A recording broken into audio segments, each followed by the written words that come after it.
The Polar Music Prize recognizes exceptional and significant achievements in music. Legendary Swedish music mogul Stig "Stickan" Andersson founded the prize to set the standard as the world's most prestigious accolade in music.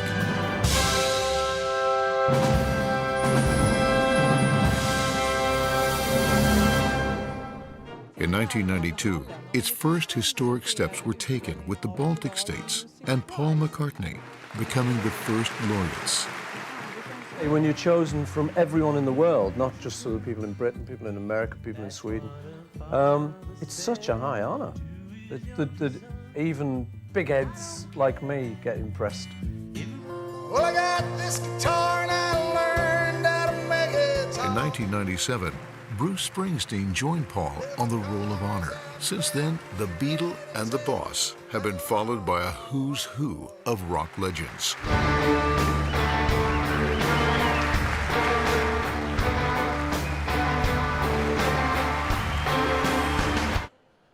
We don't need no education. Yeah. We don't need no song control.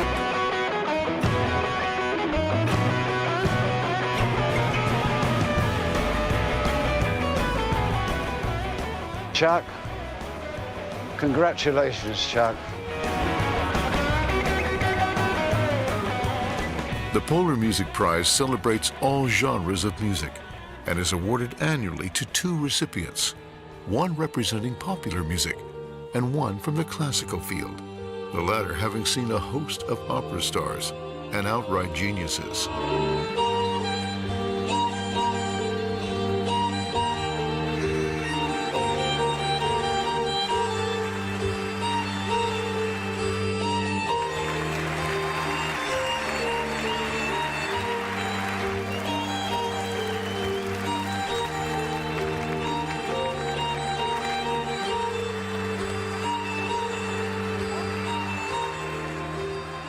Hello.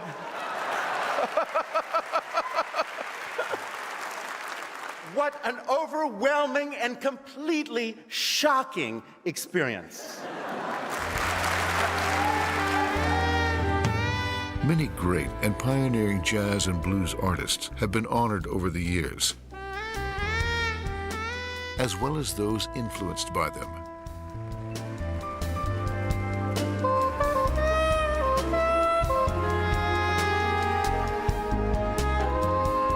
The feeling of receiving that Polar Prize was like one of the highlights of my life. I spent my life on stages with 10,000 people watching me. Yeah. But we're alone now. I'm singing my song for you. You might notice I'm a bit nervous. I've never met a king before. Please welcome the one and only Annie Lennox.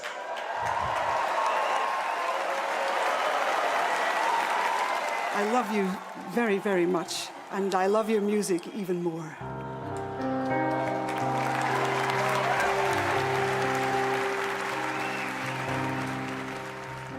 If blood will flow when flesh and steel are one. I'm still kind of shaky, so if I can't speak properly, forgive me, but I'm really moved by this event. When the hugely influential Canadian poet-songwriter Joni Mitchell received her prize in 1996, she became the first folk and world musician to do so. Today, she's joined by dozens of extraordinary artists representing a variety of genres. And we never ever thought that we'd play this in front of you, Emmylou. I'll be your Emmylou and I'll be your Julie. You'll be my Graham and my Johnny too. No, I'm not.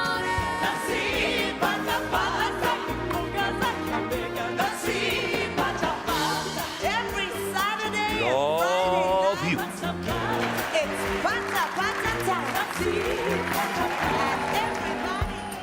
I don't see that we could live without music. We are musical animals.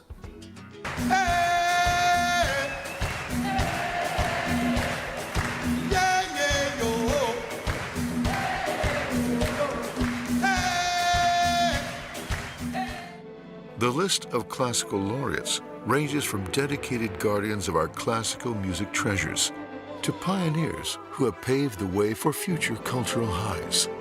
In short, a bright, shining galaxy of stars.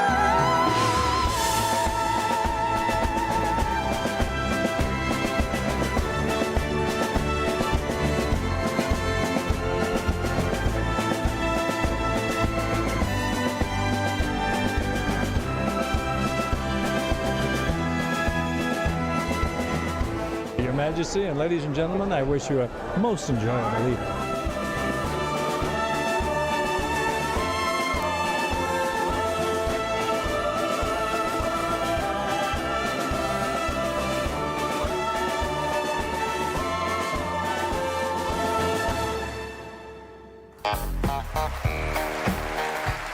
There are quite a few chart toppers among those honored, magical melody makers who have been moved, taken by surprise, and even unexpectedly joined on stage.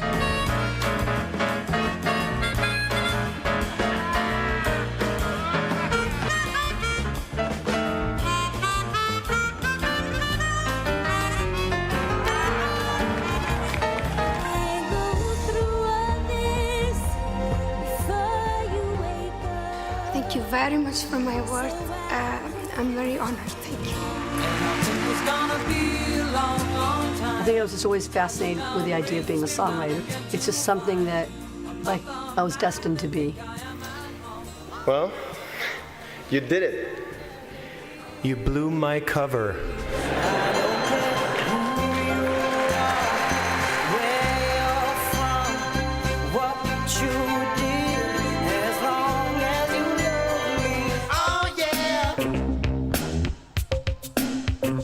Take us back to the 90s.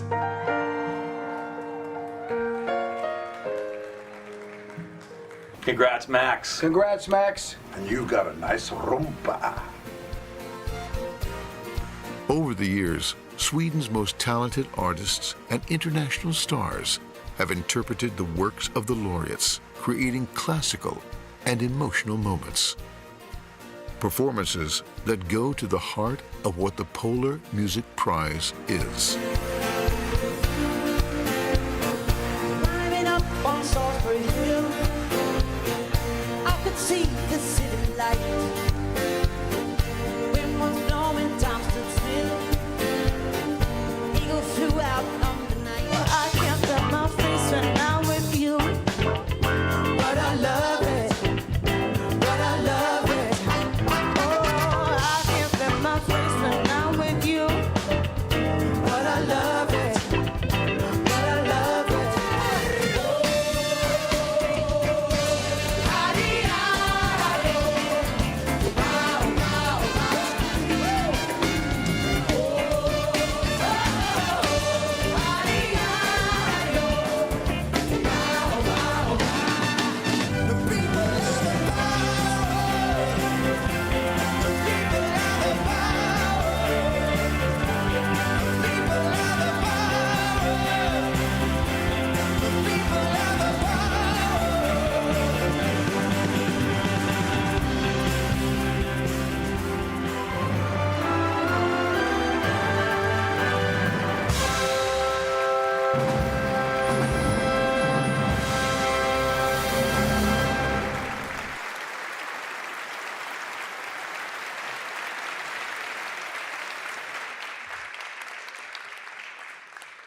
Always overwhelming. Ladies and gentlemen, distinguished guests, and all music enthusiasts, both here in the audience and via live stream on YouTube. By the way, thank you to the City of Stockholm and, of course, Soho House for having us here. Through the Polar Talks, we gather not only to celebrate the remarkable achievements of our laureates, Nile Rodgers and Esa-Pekka Salonen, but also to delve deeper into the essence of their contributions. Their impact on the world of music transcends boundaries, reaching into the very fabric of our collective cultural tapestry. Melodies, harmonies, conducting, and innovation. They have not only entertained us, but also inspired, challenged, and uplifted us and countless souls around the globe. What makes this event truly special is that it offers a rare opportunity, a glimpse behind the curtains, if you will. We get to understand not just the what and where, but also the how and the why. We get a peek into the creative process, the passion, the dedication that drive these extraordinary individuals to push the boundaries of musical expression. But that's not all. As a thrilling bonus today, we also have, adding to the already illustrious lineup, we're honored to have Merck Mercuriadis with us, who will give us an insight in the music industry. And I think we can be promised that there will be shed light on the intricacies of musical value, connecting the dots, and also how to serve as an enabler for musical greatness. So once again, I extend a warm welcome to each and every one of you. Sit back, relax, and prepare to be inspired. This is not just another talk. This is the opportunity to listen and to be moved by the transformative power of music. So thank you for joining us.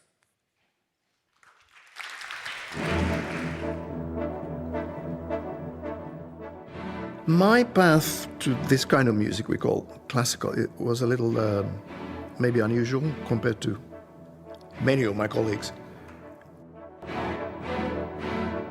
I think I was 8 or something. I was like every other kid, you know, we listened to the whatever people listen to, pop music. And then on the radio, I happened to hear a Finnish pop singer called Kirka sing like a pop version of the Ode to Joy by Beethoven. And he had a sort of a raspy voice, and I thought, this is the most amazing thing. This is just unbelievable. I remember that day very well. Esa-Pekka Salonen was born in 1958 in Helsinki, Finland. Today, he's known both as a conductor and composer. Conducting highlights include performances with the Philadelphia Orchestra, the Swedish Radio Symphony Orchestra, the Philharmonia Orchestra, the Orchestre de Paris, the New York Philharmonic Orchestra, the Los Angeles Philharmonic, the Vienna Philharmonic, the Berlin Philharmonic, and the Chicago Symphony Orchestra. My dad bought his first real hi-fi system.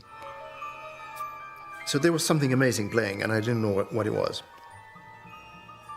I listened to the end of it, and it turned out to be a piece by Olivier Messiaen called Turangalila. And I thought, if music can sound like this, I want to write music.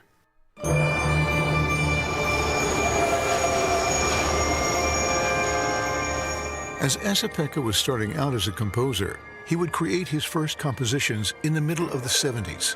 He would then come to create international compositions, such as Floof, LA Variations, Insomnia, and the famous Salonen Cello Concerto. Composing became my little kingdom, like a sanctuary, you know. This is my world. I'm the boss in this world. I make the rules. Säveltäjän työhän on kutsumustyötä. Jos joku väittää vastaan, niin se on huono ihminen. In 1979, the very young Esa-Pekka had his first real experience conducting in Finland. His career would then take a significant turn in 1983. Michael Tilson Thomas was supposed to conduct Mahler Third Symphony with the Philharmonia Orchestra in London, and he had to cancel because of I think it was a hand injury or something. And this was like 5 days before the actual concert, so my then agent called me quite early in the morning. And I thought, okay, I'll take it on. Yes, can we start? 1 minute. Okay, 1 minute, Maestro. Thank you. There's nothing to lose. I was a composer who conducted a little bit, and I thought, if it goes well, fine. If it becomes a total disaster, at least I can tell my grandchildren I've conducted the Philharmonia Orchestra once in the Royal Festival Hall, and it becomes a good story.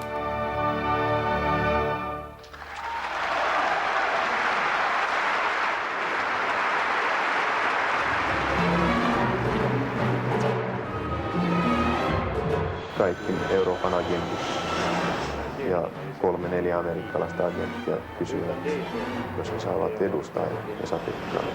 Performance in London was apparently legendary. One of the things that looks good in a Hollywood movie but really doesn't very often.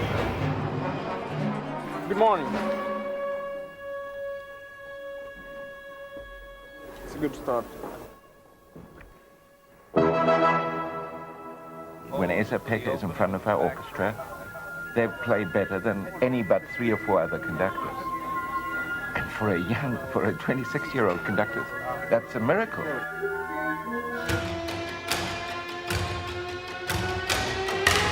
Okay, so we have the text, and then our function, duty, is to bring it to life.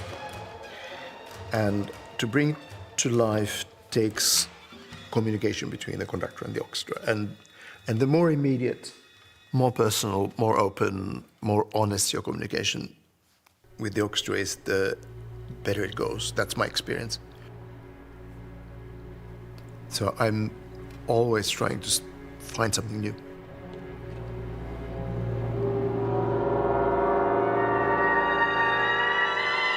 Not that I go in and tell myself that now you have to do everything differently. Not like that, but it's more like an incremental thing, like something growing, almost like a biological thing. När gruppen tar upp glissandot igen, liksom uppifrån, så att man ska vara in. I started realizing some years ago that the culture is changing so rapidly at the moment, and the way composers compose cannot be emulated by AI for the time being. But I also feel that I want to be part of this. Why? A, it's exciting.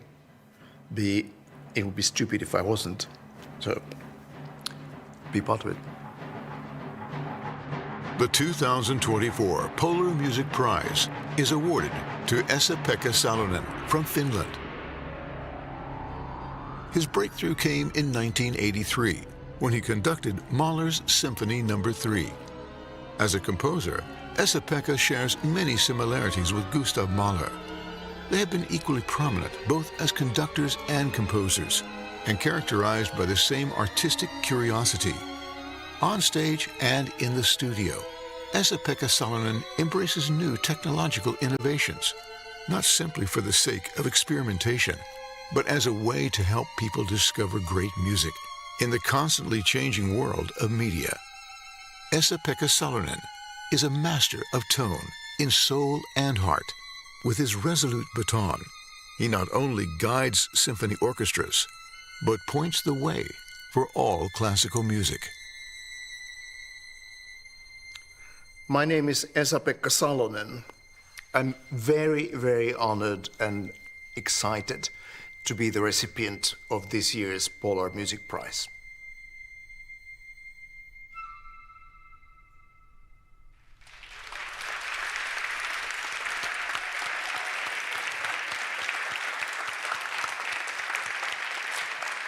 And now, ladies and gentlemen, please welcome on stage 2024 Polar Music Prize laureate Esa-Pekka Salonen. Interviewed by Cilla Benkö, journalist and Director General of the Swedish Public Broadcast Radio.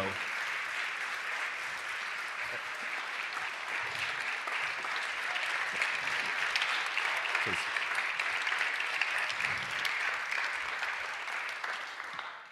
We might need some water. Let's see. Fantastic. What a good idea. Well, Esa-Pekka, how are you? I'm not sure yet. I just flew in from New York this morning, and I'm slightly out of it, but it's nice to see you all. It's always great to be back in Stockholm, and it feels somewhat surreal to be sitting here with you and talking about myself, I guess. Right? We will. Yeah. Some other stuff as well. And this prize, I mean, if I look at the list of former recipients, there are so many people I admired so much when I was young, and I still do admire them. And so many friends, like close friends. Like there was a short snippet of Peter Sellers, who waltzed in and said, "Hello!" He's like a brother to me. And then, you know, Kaija Saariaho, who also, we saw her briefly on that video. She passed away about a year ago.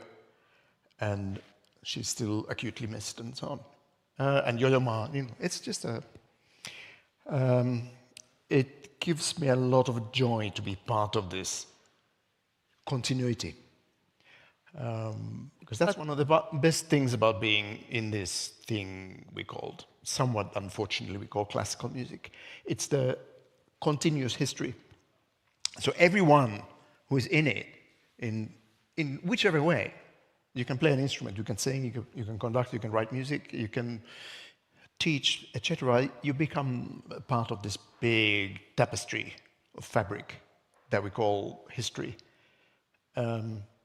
And especially as I get older, I like that thought more and more, that, okay, immortality, we are not in control of that, clearly, and also I don't care. Because if immortality happens, it happens like when you're gone already. So it's like, I'm totally neutral. but the idea of something growing like a tree or like a forest, that I find very beautiful. But honestly, when you got the phone call or the message or however you reached the words that you would get this prize, and you're 60 plus, how important was this to you? Did you feel like finally, or did you think, okay, that was unexpected?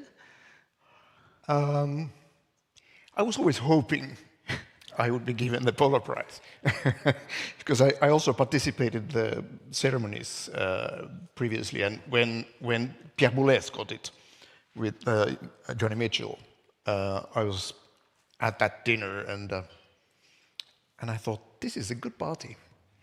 So I thought one day maybe, but it was not a given. I mean, I didn't feel that it belongs to me.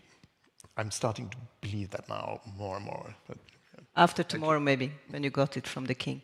In the video we just saw, you took us back to when you were 8, and you explained why you discovered your love for classical music. But was it so clear? Why music? Why not like other young 8-year-olds in Finland, ice hockey, for instance?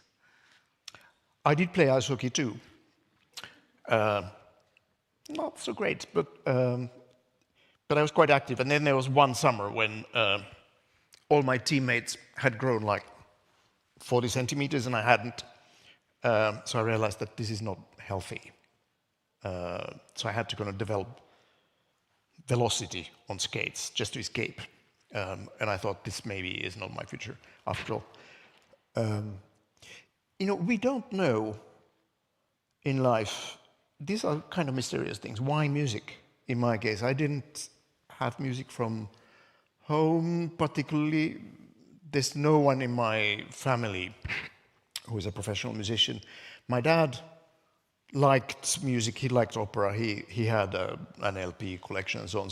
So I did hear classical music at home. But there was no particular push, and the idea of becoming a professional classical musician was quite, I mean, it was not on the map. And of course, in retrospect, my mom started to tell me that I always knew you were musical. And I was like, why is that? Well, when you heard the Va Pensiero from Verdi's opera Nabucco on the radio, you started crying. And my dad said, well, it's also possible that you had pooed in your nappies. So I don't know, maybe the truth is somewhere in between. And why then classical music finally, not rock, pop or folk music? Well, as I said on that video, I listened to pretty much to what everybody else was listening to until I heard this pop version of the Beethoven Ninth Symphony. And I'm forever grateful to the Finnish pop singer Kirka. He is no longer with us, but anyway. I don't know. When I found the LP of the complete piece in my dad's LP collection, and I started playing it, and I thought, this is the most amazing thing. It's incredible. I had no idea. And then I realized that the tune came like 50 minutes later. And then I felt, okay, I have earned this. So now, of course, I can somewhat pompously say that that was the first moment when I realized that the form, the idea of a long form in classical music, I felt the power of that kind of thinking, that maybe a piece is 1 hour long or 2 hours long or 5 hours long, like Wagner operas. And then you are being taken on a journey. So it's not like immediate rewards. It's not like a caramel or ice cream that makes you feel good immediately. But this is something like a slow burn. And after that, my mom suggested when I was like 4 or 5 that I should start taking piano lessons, but I was absolutely against, because I had a sort of stereotypical concept in my mind that girls play piano and violin and stuff, and guys play hockey. I have revised my opinion since. I Good, we're happy about that. Girls can also play hockey. You're mentioning your mom, so let's have a look at the video clip. Edustaja kysyi, että kirjoitanko mä musiikkia. Mä sanoin, että joo. Sitten se kysyi, että kirjoitanko mä populaarimusiikkia. Sitten mä sanoin, että mä kirjoitan vaan unpopular musiikkia.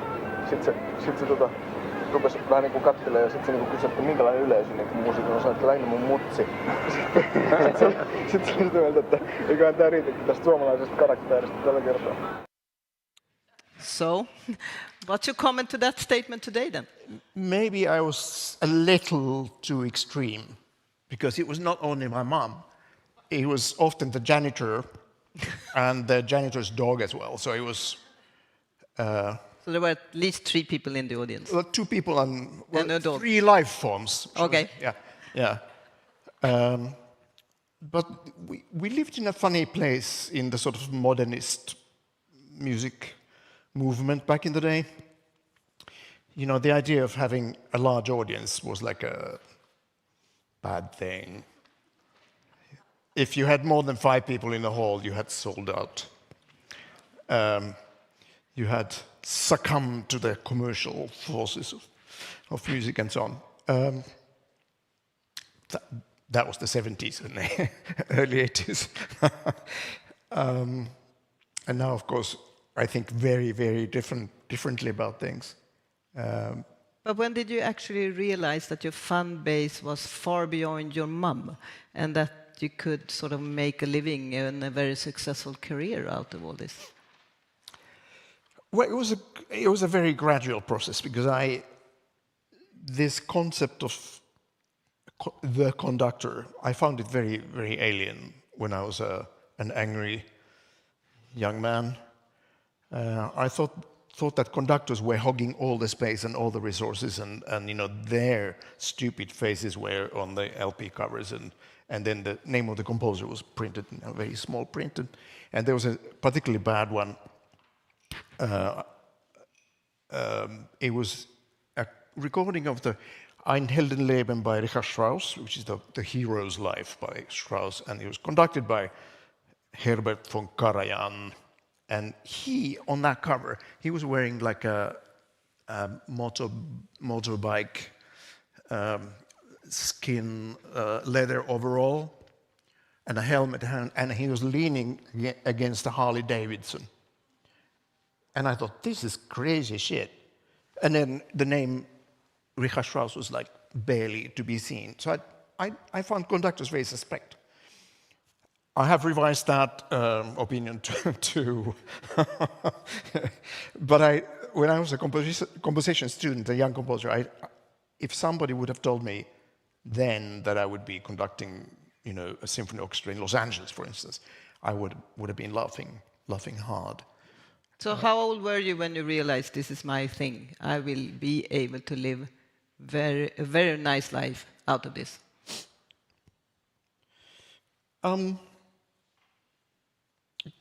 Conducting, I mean, I took up conducting. I started studying conducting because somebody had to. We had this group of young composers in Finland called Open Ears Open, and you know, Kaija was part of it, and Magnus Lindberg and many other people. And no real conductor was interested in our music, so we felt that somebody has to conduct. And I had a lot of experience in terms of performing music because I was a home player and I played in the Helsinki orchestras as a sub and so on. So I said, okay, I'll do it. And then I started that it first felt that it was something that came quite naturally to me. And secondly, I thought, I quite enjoy this. Why? I wasn't quite sure, but now I know what it is. I love that connection. I really enjoy having 100 great musicians in front of me. And together we are on this journey, which is a live concert. And I fully realized this thing during the pandemic, when I didn't have this experience daily or weekly or monthly. I was so missing that energy and that sense of being more than just me. Because the best moments when conducting are the ones where you become, I guess it's called flow. You kind of become one with the music. Also, there's no difference between you and the musicians. You feel like you are the same organism. And then in the best case scenario, the audience is also a part of this. And those moments only happen in a live performance. And they happen when they happen. So there's no guarantee. I'm always surprised. I might feel bad. I might be tired. I might be sick, jet lagged or whatever. And I drag myself to the podium. I think, okay, well, let's hope this thing is over soon without a major disaster, and then all of a sudden something happens. I kind of feed off of the energy of the players, and the thing starts flying all of a sudden. And it's still a mystery to me, but I don't care. I find it very, very enjoyable. But then we saw on the film that you got a kickstart really in London, and the whole world was there in front of you, and you decided to come to Sweden and to be chief conductor of a public service Swedish radio symphony orchestra when you could choose anything. Why? Well, public service. I would be nowhere without public service. I mean, the Finnish radio and later the Swedish radio, they supported my work, they believed in me, they took a great risk. I mean, I knew very little about anything when I came here. But to have a public institution that can and must take care of the continuity and investment in culture, which is not based on commercial principles. I think that's, and I speak for many of us, that we would be nowhere without this institution, especially in a small country like Finland or Sweden. There would be very little, culturally speaking, without the public service. And of course, the Swedish Radio Orchestra was then, as it still is, one of the best orchestras in Northern Europe, if not all of Europe, and had a very legendary reputation. And I was really flattered to be asked, because I felt in the very first time I ever conducted them, there was this connection. And that doesn't happen the same way with every orchestra. It's a bit like, it's the sort of black swan thing, that you meet somebody and you immediately know that this person is going to be a great, positive, constructive influence in your life for the rest of your life, and also vice versa. And we don't quite know what that is, but the first impression is usually the correct one. And this happened with the Swedish Radio Orchestra. Day one, I thought, okay, wow, these people are so kind, and they are so committed, and they want to do the absolute best. And they don't mind working hard, and there's some kind of a spirit in their DNA that they still have. And this is a mystery to me, because out of those people who were there in my debut with them in God knows how many decades ago, not many are left in the orchestra. I would say maybe 5 or 6 people. So everybody else is new, younger, but the DNA is still there. So it really, I realized that I use the word organism a lot here. But yes, it is like a living organism.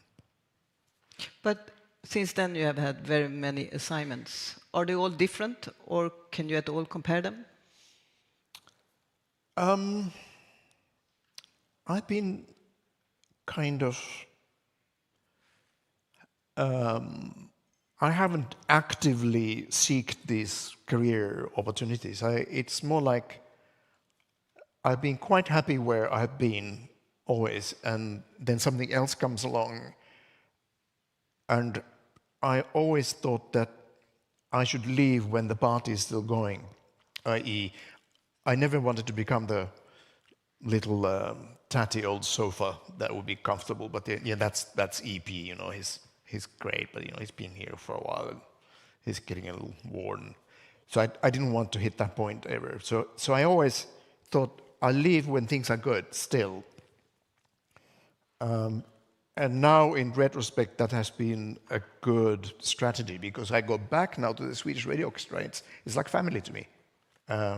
And I of course know the old people, but I know like their children, their grandchildren, and the new ones are also like somehow become my extended family. And this happened in LA, same thing. After 17 years, I decided to step down when things were still great. And that was also a good decision, because now I have the same kind of relationship. But there are a lot of really good commercial alternatives. Why can't we just leave it to the commercial market? Well, I like what I do, whether it's commercial or not. I just like this kind of music. I really love classical music. And it's very natural to me. And I like the history of it. I like the idea of dealing with something that was kind of first formed maybe around 1200 in Paris, the Notre Dame School of Composing. They started creating counterpoint. And we're still on that same path. I like that thought. It gives me a lot of pleasure, and also it's a consolation. You're talking about young musicians and you're talking about schools. Do young people have the same possibilities today, would you say, as you had? I sadly feel that my generation hit the best part of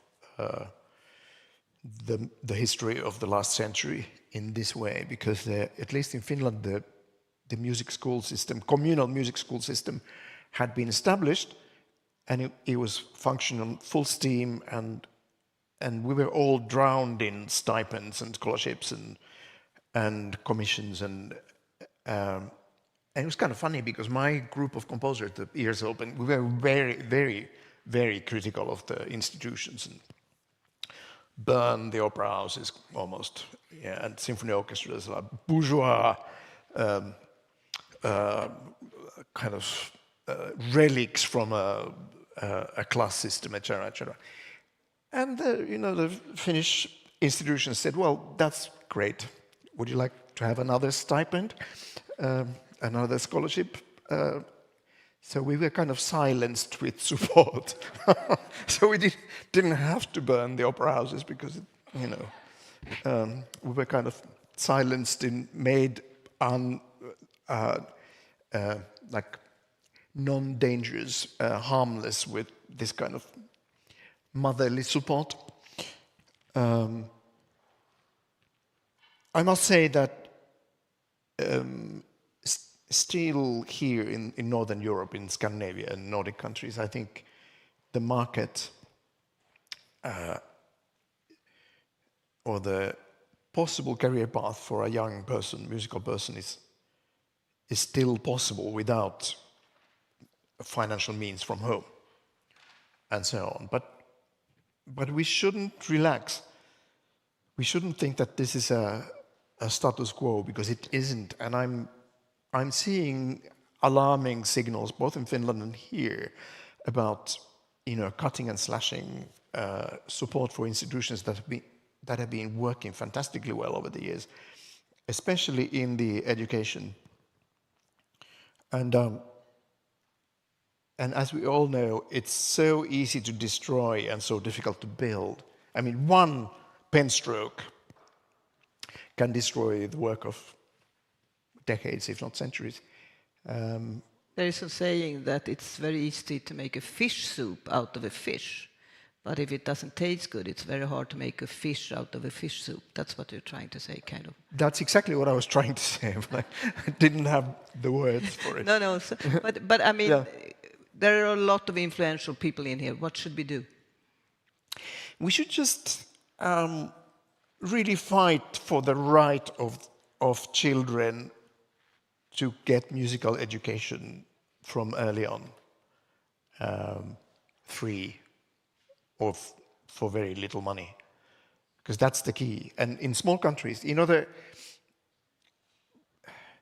everybody's looking at the Finnish classical music miracle, everybody's looking at the Swedish pop music miracle, and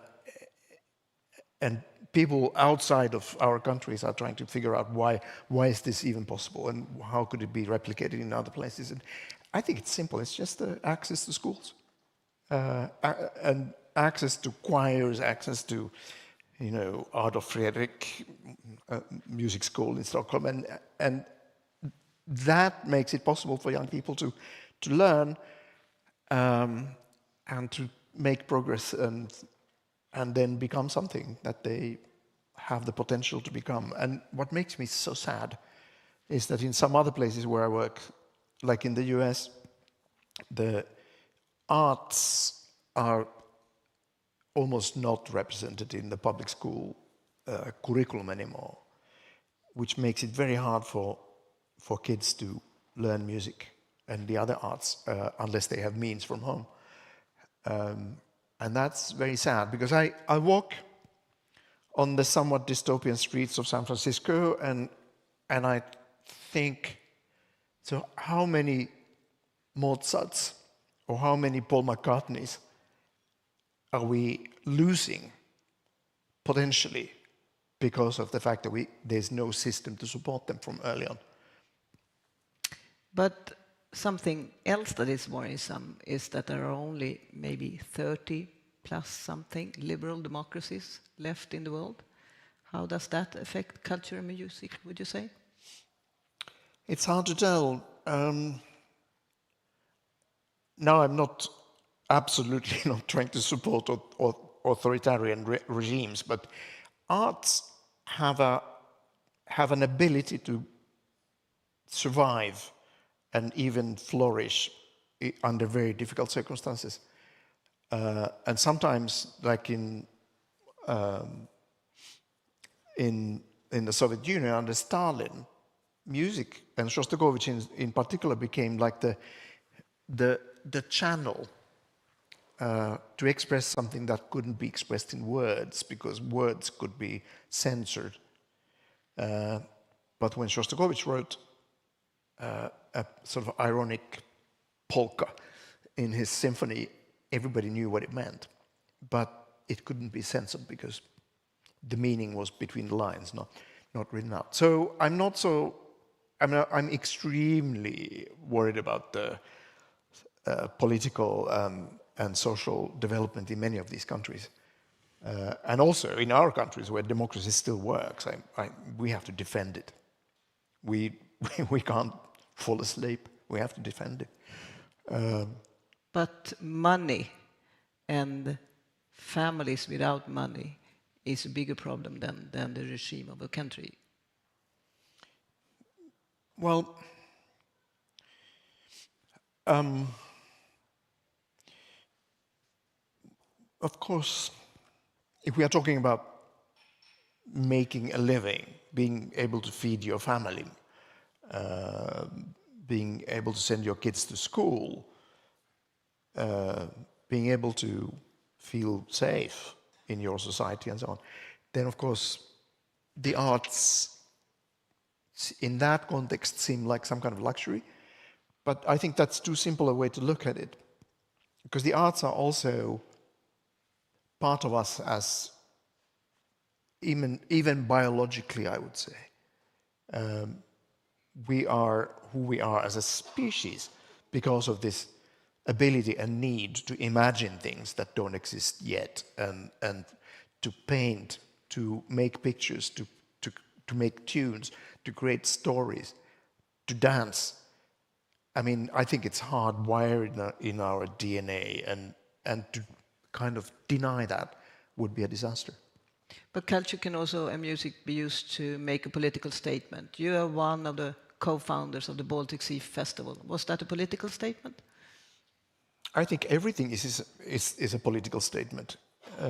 If I write a piece of music that takes me a year and a half to write, that's already a political statement, because by doing that I express my faith in the future of these institutions, that only those institutions can perform this music. So indirectly it's a political statement. But now when you said that, I kind of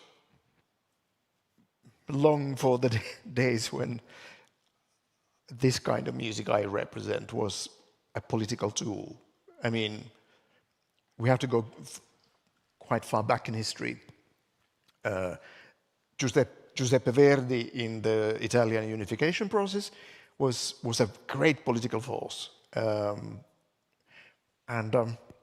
If we think of Finland, the first time the word Finland was ever mentioned in an international context was in 1900 at the Paris World Expo, when Finland was still part of Russia. And there's a poster that says Finland, and then it's the Helsinki Philharmonic Orchestra playing the first symphony by Sibelius. And if that's not a political statement, I don't know what is. But why did you start the Baltic Sea Festival? There were two reasons. First of all, in summer '99, it became clear to me for the first time how alarming the ecological state of the Baltic Sea was. We had a habit of going to swim every morning with my daughters in our country place by the Baltic Sea in Finland. And one morning, the algae was covering the entire bay as long as I could see, and it was this kind of yellow-green porridge kind of thing. And it was a devastating sight, and I said to the girls who were little then, I said, look, we can't swim today. And they said, sir, why not? I said, well, the water might be toxic. And then we got into this discussion about how this can happen. I said, well, it's a long story because, I mean, my older daughter said, well, maybe the police should deal with this because clearly some people are polluting the sea. And I said, well, yeah, but there are political structural issues that make it hard because a lot of the pollution comes from the agriculture, and that's been supported by the European Union and the government and all that. And while I was explaining this, I felt so bloody stupid. So I'm standing here defending the system that pollutes the Baltic Sea to my little children. And I thought, okay, I have to try to do something. What can a musician do? And then we got this idea of starting a festival in Stockholm that would be about, not only about music, but also the collaboration, cohabitation, leadership and ecology around the Baltic Sea. But of course that was a very different political time because Russia was still a very sort of open, optimistic, friendly country, we felt. And to collaborate with St. Petersburg especially felt natural. It worked very well in the beginning, and nobody could, at least I couldn't see where we would be today, sadly. It's very, very sad. And has the festival achieved anything, would you say, looking back? It's very hard to measure those achievements. I mean, achievement, yeah, it's an essential part of the Northern European cultural life now. It's the biggest festival in the north of its kind. There's definitely an audience, there's definitely international profile and so on. Ecologically speaking, I think as always, the solution is awareness. Awareness of what can an individual do. And I always felt that when you talk about the sort of big planetary things like the slowing down of the Gulf Stream or the trade winds being kind of messed up because of the climate change and so on, it's too massive for an individual to think in terms of solutions. But then I thought, okay, if we narrow it down, like, okay, let's talk about our sea, the Baltic Sea, then immediately it feels, if not easier, at least it becomes manageable, mentally speaking. And there's a very good example. There's a Finnish foundation called John Nurminen Foundation that is committed to ecological solutions around the Baltic Sea, and they decided to help to clean up human waste around the Baltic Sea, like excrement, what we humans produce, and make sure that every little village and town that where the sewage goes straight into the Baltic Sea gets an adequate sewage cleaning system, processing system, and that has been, I mean, it's a limited problem and a limited solution, but I think that's where we have to start from, because if I'm sitting here and I'm kind of worrying about the state of the planet, yes, we should, but it's too big. Yeah, and with music you can build awareness, as you said. So what's going on in your head at the moment? We heard you talking about AI and that you want to be part of the future, and so what's coming up? Well, I'm at crossroads in many ways in my life, because I'm stepping down in San Francisco next year, and I'm kind of figuring out what to do, if anything. Many of my school reunions are kind of interesting because most of my classmates are kind of retiring and they are growing organic carrots somewhere. And that's also nice, but I'm not interested in that yet. So I'm going to do something, but I haven't quite decided what to do. But where does AI come into this? Well, AI, I thought that it's going to happen anyway, whether Mr. Salonen wants it or not. So nobody's going to ask me whether I will allow the AI revolution to happen. So it's going to happen. So I also thought that, okay, if it's going to happen, then I would rather try to be on the train rather than to be a train spotter that would kind of see it from the distance and, oh, it's going that way. So I'm... But you have been trying to use it. You have used it already, right? With real life musicians and an orchestra. I heard about it, so... I'm working with a tech company as a sort of consultant about developing music creation tools that use AI. But I would say that as long as these systems are language-based, like language model-based, we are safe because the AI would have to first define what the language is and then learn to speak it.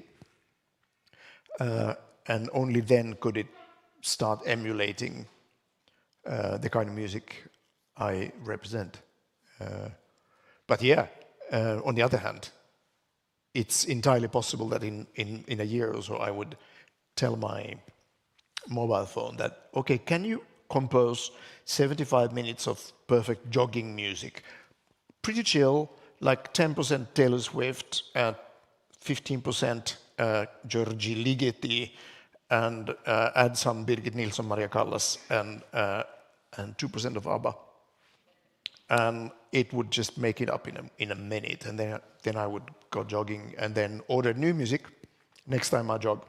So that's kind of reality, not today, but quite soon. But I think so far the thing about the AI is that it's based on spoken language and written language, and interestingly they are running out of language because they have kind of emptied all of the entire internet, and now they have a big problem how to keep developing the AI because they have seen every goddamn word. So now I read somewhere that they are kind of thinking of creating an AI to create more words for the other AIs to learn from. But if we don't see it as a threat, if we see it as a possibility, could you use it as a composer already today within your daily life? As long as the AI doesn't handle notation, no, not so much. Because all music AI I know is audio-based. So they are doing the same thing as they do with words. They go out and listen to everything that has been recorded. And there's a lot of stuff, obviously. I mean, everything on YouTube. There's one company in particular who has direct access to YouTube. So every bit of audio the AI has heard, but it's audio. And of course, we operate using this amazing thing called notation, which is the only true lingua franca in the world at the moment. Because I find this so fascinating that, there's this system of symbols, which is the classical music notation, and you can write a piano piece and you can give that sheet of symbols to almost anyone who can read notation anywhere in the world, and it would come out pretty much the same. And that's more of a lingua franca than English is, I think. So there will be a day when AI will handle notation fluently and will talk again, but it will take a while, because also there's no money in what we do. I mean, some, but compared to, say, Taylor Swift, there's no money. So it's natural that tech companies want to develop tools for the Taylor Swifts of the world, and not for this kind of stuff I do, because... The classical music will be for Mum and a couple of more people then, also in the future? You know, I don't feel threatened, not by AI. I feel threatened by all kinds of things, like, you know, ecological things and political things and so on. And but AI, no. So you left San Francisco. You're getting a fabulous award today. Where are you in 5 years' time?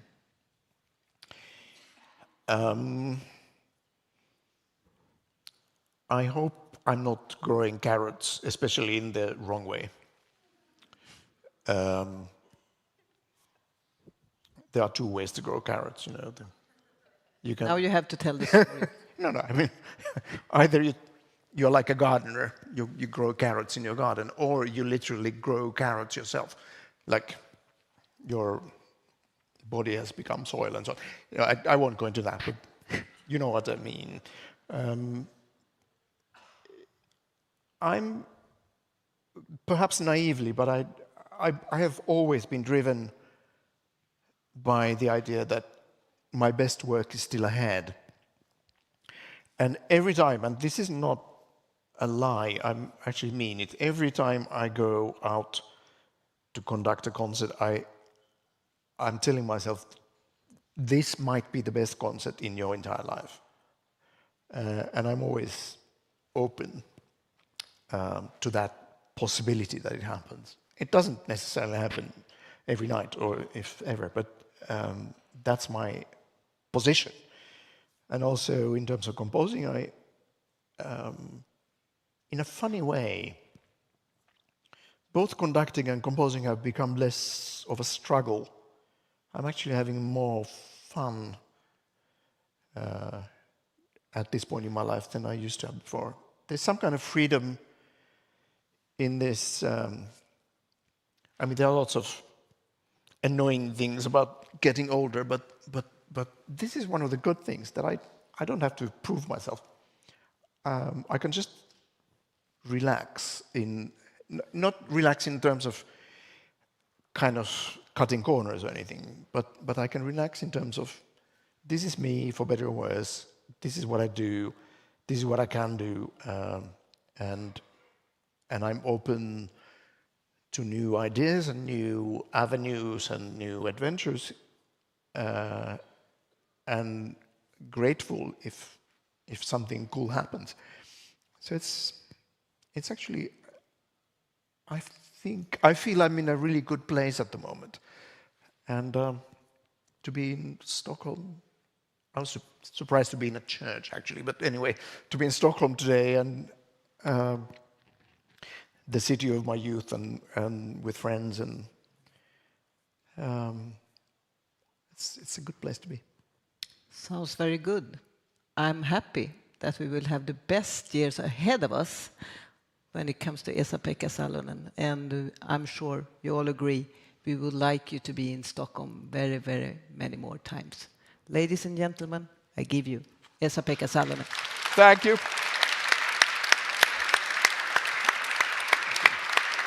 So you're like... Thanks. Thank you. Tack.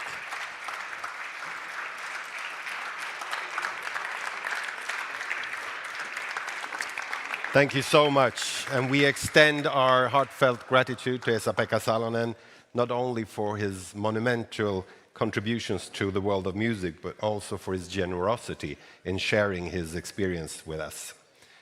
So his work and insights have enriched our understanding for the art form. Thanks also to Cilla Benkö. Now we transition to a short film highlighting Merck Mercuriadis. People think that music is entertainment.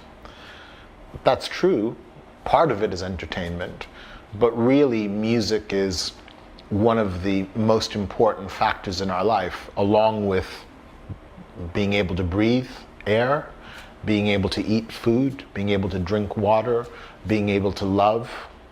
Then it's music, right? And when these songs hit, they become a part of the fabric of our lives. When I was a kid growing up, I knew from the age of 6 or 7, listening to Neil Young, Harvest, or Cat Stevens' Tea for the Tillerman, or Led Zeppelin, or Bob Dylan, that, you know, I wanted to be in music. But at the same time, you know, I had a grandmother, and my grandmother who raised me said to me, look, you know, there's a voice inside of you, and that voice is God talking to you, and you should always pay attention to that voice. You should always quiet yourself down to the point where you can hear that voice.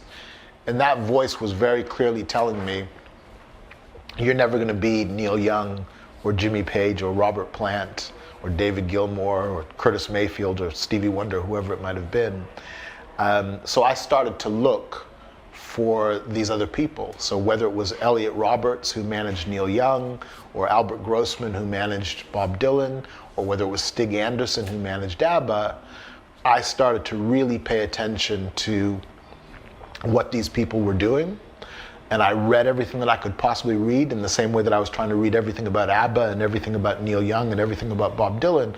I was also trying to read everything about Stig and Elliot. And Elliot became my mentor, which was a magical thing.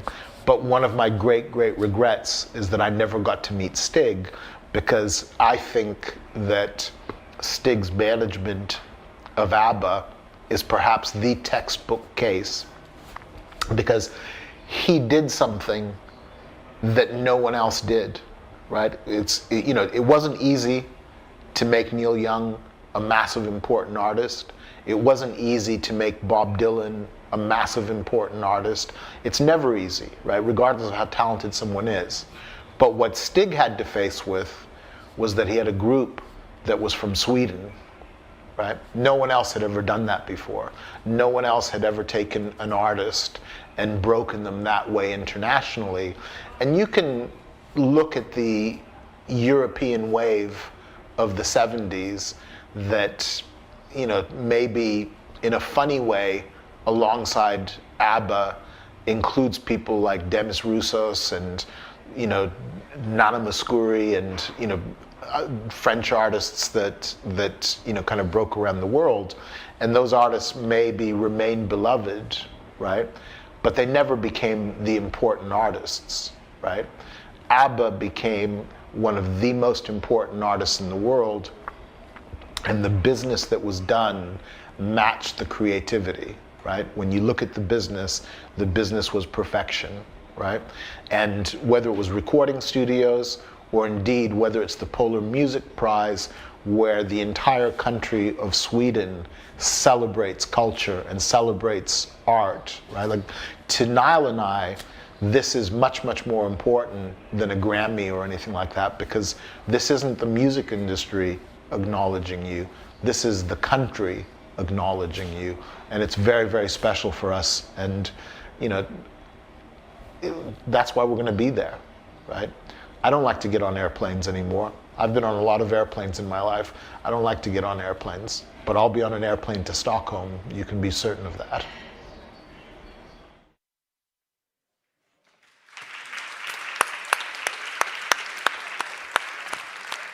So, ladies and gentlemen, please welcome Merck Mercuriadis, interviewed by Mr. Jan Gradvall, music journalist and expert of the world of music. Please.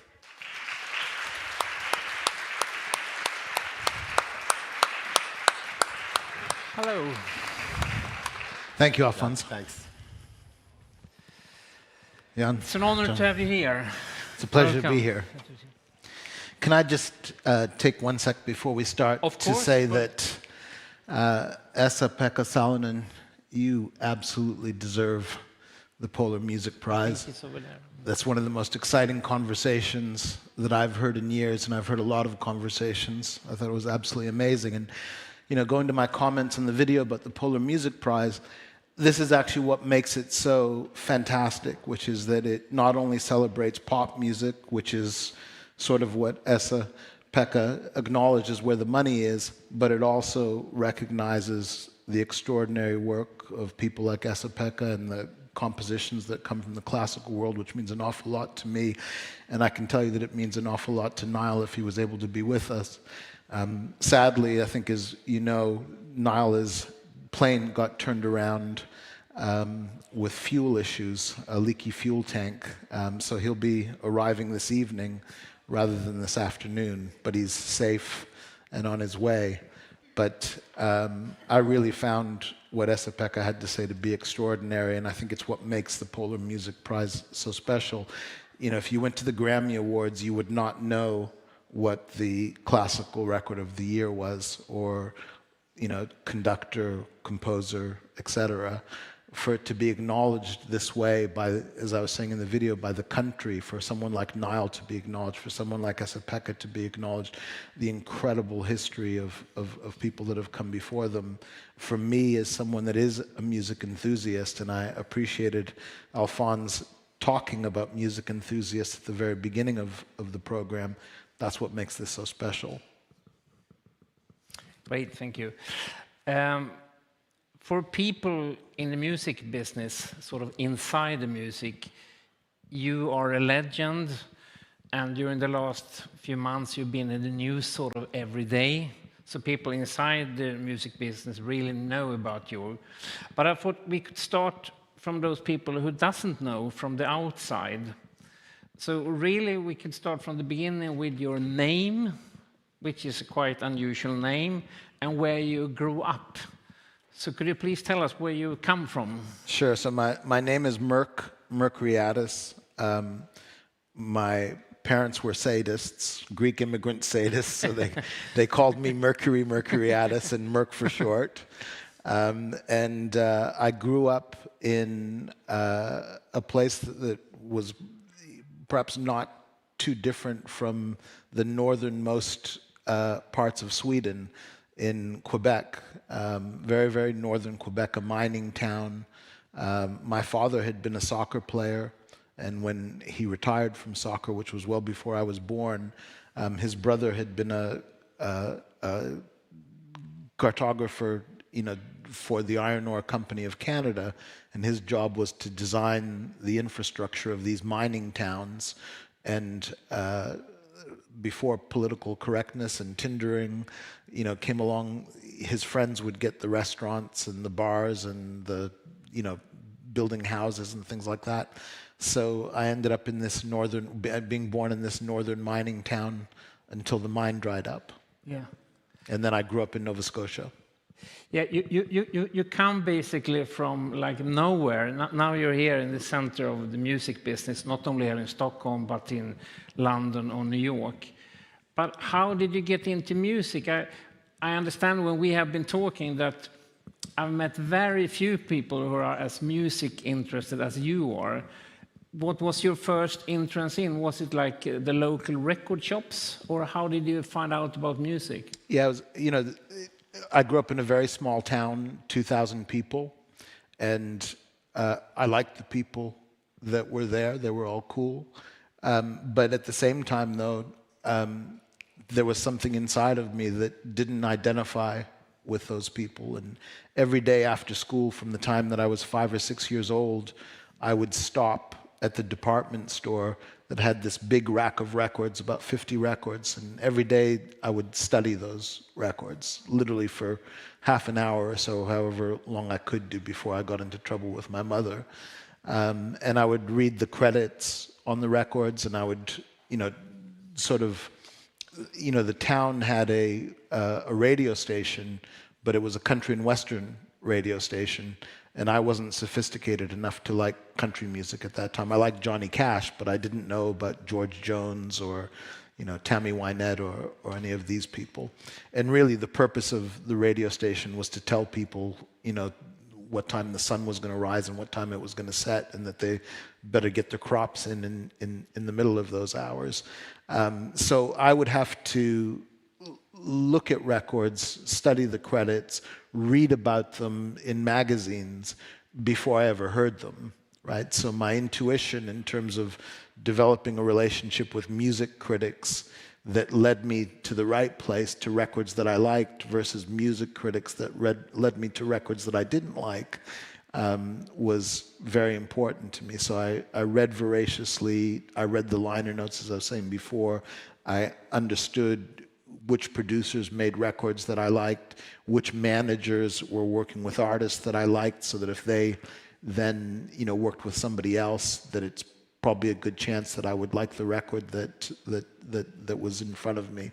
And it was an amazing way to develop this relationship with music. I was telling you earlier that people say to me, like, how have you achieved everything that you've achieved without going to university? I mean, the truth is I didn't not only go to university, but I barely made it out of high school. But I tell people that I went to the University of Neil Young, and I went to the University of Nile Rodgers, and I went to the University of Lou Reed. Everything that I knew about life, a little bit of it came from my hometown and the people that were there, but so much of it came from someone like Lou Reed or Bob Dylan or Joni Mitchell.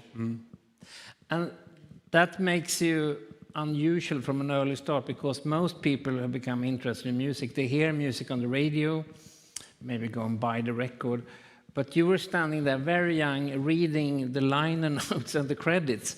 Very few people do that. What made you so interested in how this music was made? There was a feeling that I would get when I listened to music that I loved. As a kid, I had a lot of anxiety. I was always terrified that something would happen to my parents or, the people that I loved. There were a lot of people that I identified with in my town. There were also a lot of people that I didn't identify with. And music was something that really spoke to me. And when empathy is an example, which I think is a quality that hopefully every great human being has. I learned about empathy through music, right? When Neil Young is singing about Alabama, or in truth, actually even before that, I can remember listening to In the Ghetto, which Mac Davis wrote for Elvis Presley, and it was the first time that I realized in my life that, okay, maybe not everyone had it great, right? That it wasn't warm and fuzzy for everyone that was out there, that there were other people that were experiencing challenges that I didn't have to experience. And that made it exciting. And it made it, that expansion of my life, listening to Lou Reed singing Take a Walk on the Wild Side, or, Sweet Jane, and you're discovering that people see sex in a different way than you see it, or whatever the case might be. There are so many examples of that, Needle and the Damage Done, and you're learning about, people struggling with drugs and people dying, and suddenly your world is expanded to a level that wouldn't have been possible in what you're experiencing in your own town. And of course, that's what's so powerful about music. As I was saying in the video, I don't believe that music is entertainment. That's a component of it, but music is like food or love or air or water. It's something that is absolutely essential in our lives, and it remains essential in my life to this moment, and I can only see it becoming even more essential in the future.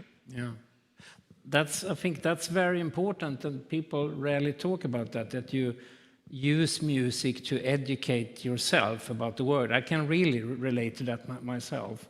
It's that line from the Bruce Springsteen songs that I learned more from a 3-minute record than I ever learned at school. Yep. Yeah. And it's one of the greatest lines ever written. Yeah.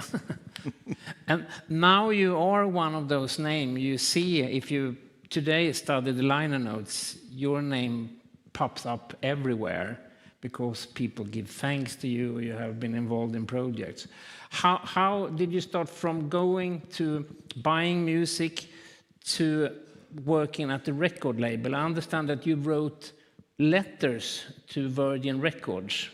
Can you tell us about that? Yeah,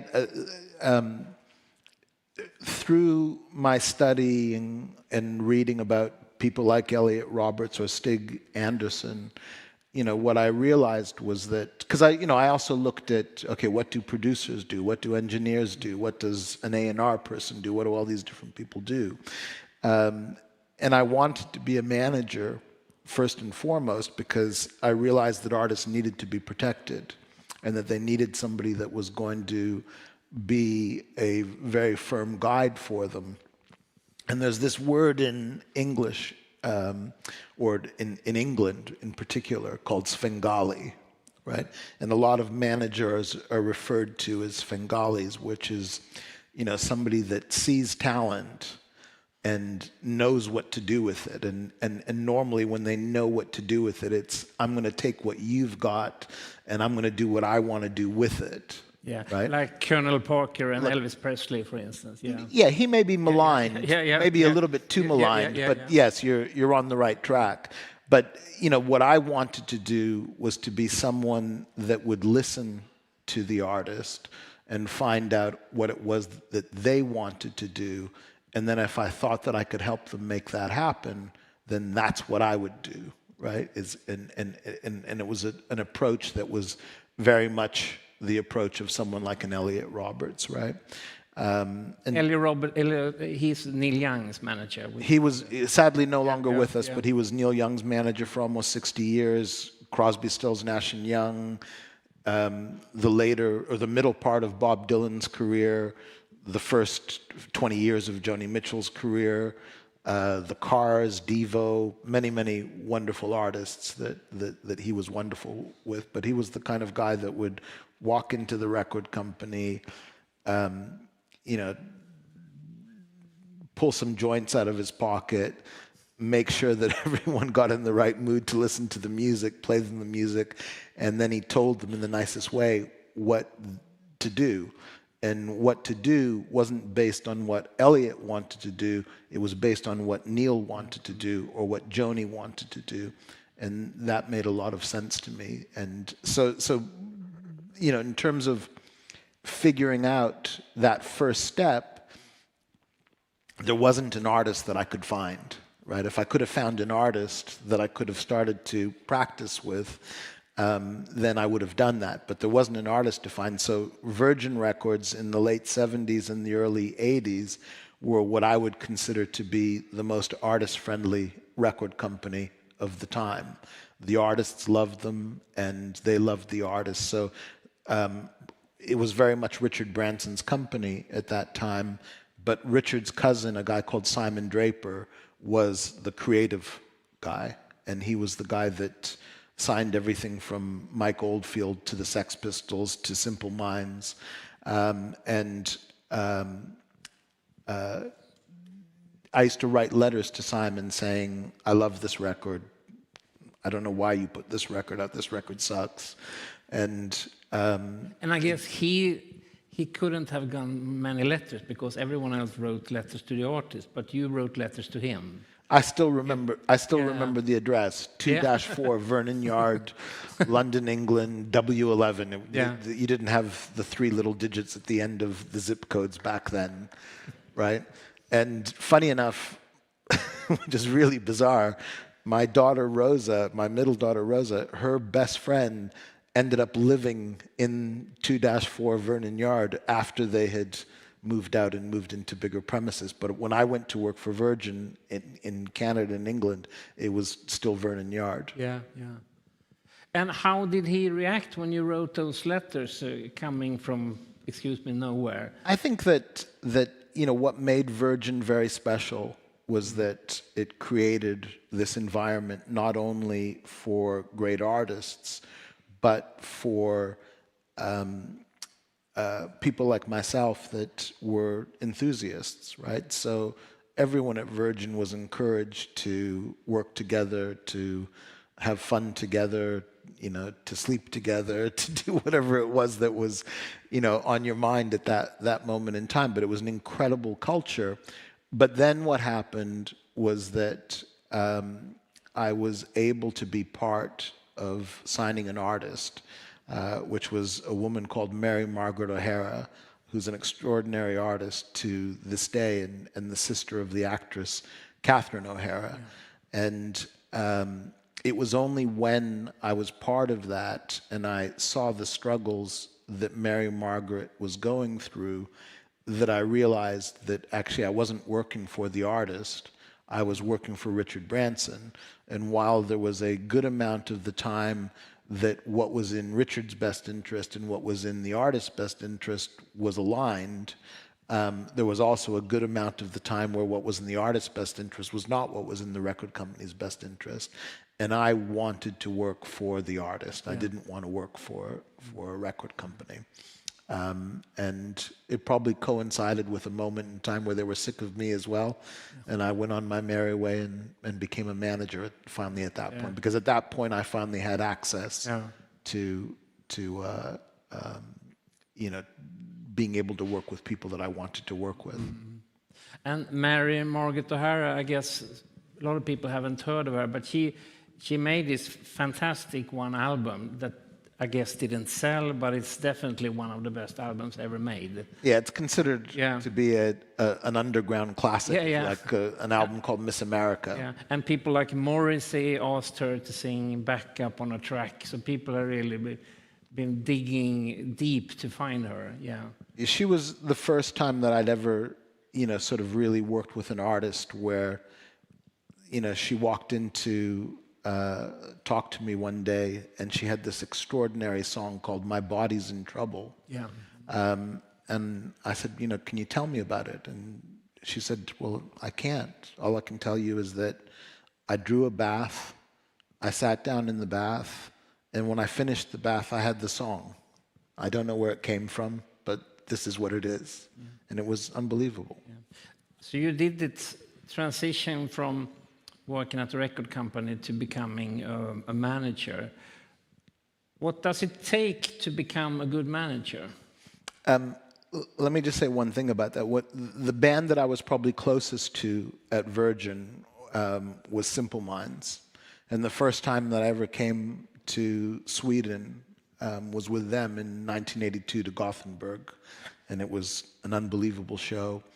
But they had a manager, a guy called Bruce Finlay, who's still with us in Edinburgh, that was just an extraordinary man. He really believed in the people that were working with, you know, to do their best for Simple Minds. He would do everything that he possibly could to encourage those people and to get the best out of them. And he was a producer in his own way. He was, you know, instead of producing an artist, he was producing the people that were working on, you know, alongside the band in order to get the very best out of them. And he absolutely got the best out of me. I loved the band. I would have killed for the band. And in fact, I had a reunion with him in Los Angeles last week that was, I think, wonderful for all of us. But he was that guy that really understood how to empower people to do his best for his band. And I very much emulated that, right, in terms of recognizing people that, you know, were special people, but also recognizing that it didn't matter how special you were if you did all of this incredible work, but at the end of the day you were a jerk, so the person that was supposed to put the tape in the FedEx box at the end of the day didn't, so everything that everyone had worked on for 72 hours, you know, in the studio completely went out the window because you weren't kind to, you know, the kid that was supposed to put the tape in the FedEx box. So it was, you know, an important life lesson to see someone that conducted themselves that way. But going back to your question, you know, my job as a manager is to make people believe in the things that I believe in, right? But I can only do it if I really believe, because at the end of the day, this is an integrity-based business, right? If I tell you that something is the best thing since sliced bread, and it turns out that it's not, then the next time I come along and tell you that something is the best thing since sliced bread, you're just going to laugh at me or ignore me, right? I'm not sure which is worse, but neither outcome is a good outcome. So you have to be very careful with your word, right? You have to make sure that whatever it is that you have to say, that the music can live up to that. Yeah, and I guess then you have to say the truth to artists, because they might have been away in a castle somewhere producing an album which they think is fantastic, and when you as a manager hear it, you might have the opinion that this is not good enough. So I guess a lot of psychology is needed as well. Yeah, it's a very important part of, you have to assume that not everyone is going to listen to what your artist has to say. And for any human being heard is a very important thing. So you have to at least hear out what it is, what the rationale is, what the thinking is. There are many artists that ultimately at the end of the day are very good judges of what their best work is, and there are many artists that are not good judges of what their best work is. There's a famous guitar player that I can think of that used to come into the studio and play songs for the band, and he would play the first song and he would play the second song that he thought were the first and second best songs that he had, but it was always the third, fourth, fifth, or sixth song on the tape that was actually the best song that he had. And you just have to get to know people and listen to them well enough to know, because ultimately, going along with what I said, making people believe in what I believe in, the other part of that is creating an environment for an artist that might be these same metaphorical four walls physically, but where the environment feels different for each and every artist, because you've listened to what they've had to say, you've got to know them well enough where you know what matters to them and what doesn't matter to them. There are some artists that don't ever want to know about anything financial, although you make sure that they do because it's a fiduciary responsibility. But you also make sure that it doesn't get in the way of their creativity, because the reason why they don't want to know is because it's a buzzkill for them. But equally well, there are other artists that want to pay the subway token and go on the subway and know where every penny is going. You have to know what it is that each of those artists needs to be the best version of themselves possible. Because all you really want your artist having to think about is either walking into the studio and making the best recording possible, or walking on stage and doing the best performance possible. Last year, the Polar Music Award was given to Chris Blackwell, the founder of Island Records, and I did an interview with him. And I asked him what made him sign certain artists. And when it came to U2, he said someone had told them that he should see this band playing in a cellar somewhere in London. And he went there, it was like 45 people there, and he heard the band, he thought the music was so-so. But what really impressed him was, even though they were like an Irish punk band, they had a manager with them. They had a manager with a suit. And that impressed him so much, so he signed U2. Not because he thought the music was that good, but he thought if this band, this early on, has taken care of this and have a manager that really believes in them, he believed in U2. I thought that was quite interesting. And it shows the importance of a manager. Look, Paul McGuinness, who managed U2 for the first, 30 years of their career and a little bit more, is an extraordinary manager. So I'm sure that, Chris remembers the suit, but I'm sure what he really remembers is what Paul had to tell him about the band and what Paul saw in the band's future and what he as an individual was prepared to do on behalf of that band to bring it to fruition. If anyone has met Paul McGuinness, then they know that, he's someone that not only talked it, but he did it as well, right? And, for every Bono, you need a Paul McGuinness. For every Bruce Springsteen, you need a John Landau. In fact, it's funny that we're here today talking about Nile.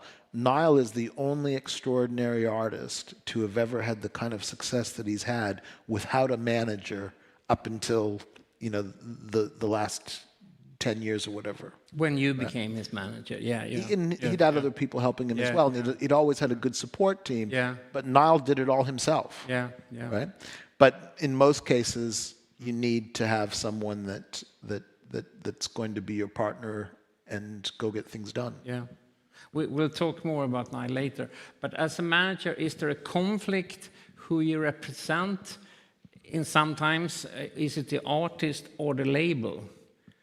Can that be a conflict? I only ever represent the artist. Yeah.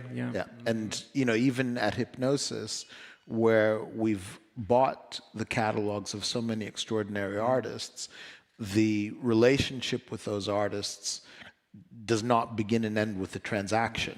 Once they are part of Hipgnosis, they are a part of the company, and our team of people works with them and their managers and their labels and their publishers and administrators to do the very best for them. Yeah. And at Hipgnosis, obviously, when we buy a catalog, we sit in the shoes of the songwriter or the artist. And therefore, there's complete alignment between what's in the best interest of the artist and the songwriter and what's in the best interest of Hipgnosis. Yeah. After having been a manager for quite long, you started this Hipgnosis Song Fund. Can you go back to the idea, what made you start this Hipgnosis Song Fund, and what is it for those people who don't know exactly? So Hipgnosis Song Management has two clients, a public fund called Hipgnosis Songs Fund and a private fund called Hipgnosis Songs Capital. And the idea was very much built out of being a manager and realizing that songwriters and artists were not being paid properly. I wanted to do something that would put the emphasis on their work, because without the songwriter, we have no industry, right? If you think about whatever aspect of the music industry you work in, whether you work at a record company, it all begins with someone writing a song. Whether you work at a publishing company, it all begins with someone writing a song. Whether you work in a promoter, I know Tor Nielsen is here from Live Nation, it all begins with someone having written a song. Merchandise company, everything begins with, but yet songwriters are the worst paid people in our business, right? And, last night and the night before and the night before that, Taylor Swift played what I'm sure are 3 extraordinary concerts, and that will be remembered for a long time to come in Sweden and the rest of the world as the year, as tour is going along.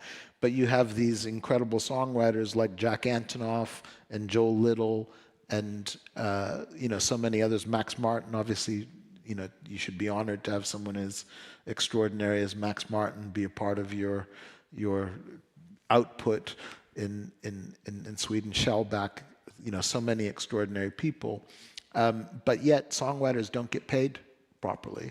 And it's not the artists that are not paying them properly, it's the music industry that's not paying them properly. Publishers work very, very hard to advocate for songwriters, but they have to fight record companies that are trying to get the lion's share of the money. So I created Hipgnosis really and particularly in the context of a streaming environment, where the music industry was now going forward in a very positive manner, and you could see the best days of it in front of it, rather than the sort of 16 years of decline that we saw between 2001 and 2016. And I wanted institutional investors to value what these songs were worth, as opposed to the music industry valuing what the songs were worth, because there's conflict in the music industry, right? Record companies want the lion's share. We want the lion's share to go to the songwriters. There's a lot of conflict, whereas for an institutional investor, they're just looking at the income streams, what the quality of the income streams are, what the predictability and reliability of the income streams are, et cetera. And as I was starting to say in the film, what makes music so extraordinary is that it's such an essential part of our life. When these songs hit, I often say to people, if you were a 14-year-old boy or girl in 1982 and you were having your first crush while Eurythmics' Sweet Dreams Are Made of This was #1 on the radio, 40 years later, that song is still with you, right? It's been part of your good times, it's been part of your bad times, and our emotional barometer is completely, in sync with those songs that mean so much to us. So there's real predictability and reliability that comes with these songs. And if you go back in music history, no one realized at that time that the song from 1964, 1974, 1984 could still have value 50 years later. And is this your way of trying to raise the value of songs in general, pop music as an art form? Well, it's a 2 or 3-fold proposition, right? One is exactly that, to demonstrate what the value of songwriters and great copyrights is. The other side of it is to bring an institutional rigor to the music industry, right? The music industry has been a very unsophisticated business for a long time, and that has served a few, but it hasn't served the songwriters and the artists, right? So for songwriters and artists to have their value or their work valued by the standards of the investment community as opposed to the music industry is something that is elevating the value of that work. And when you see the emphasis that's being now put, and now if you hear people from record company talking, they are talking about the value of the songwriter. When I started Hipgnosis, 7 years ago with Nile, no one was talking about that. Right? Now you will hear people that will say that we've got to do better for songwriters and that we've got to work together to figure out how to do better for songwriters. There's a lot of clear and easy paths as to how to do better with songwriters, which is to give them a bigger piece of the pie. And we will get there. But we'll get there because the industry is now recognizing that value as well as institutional investors.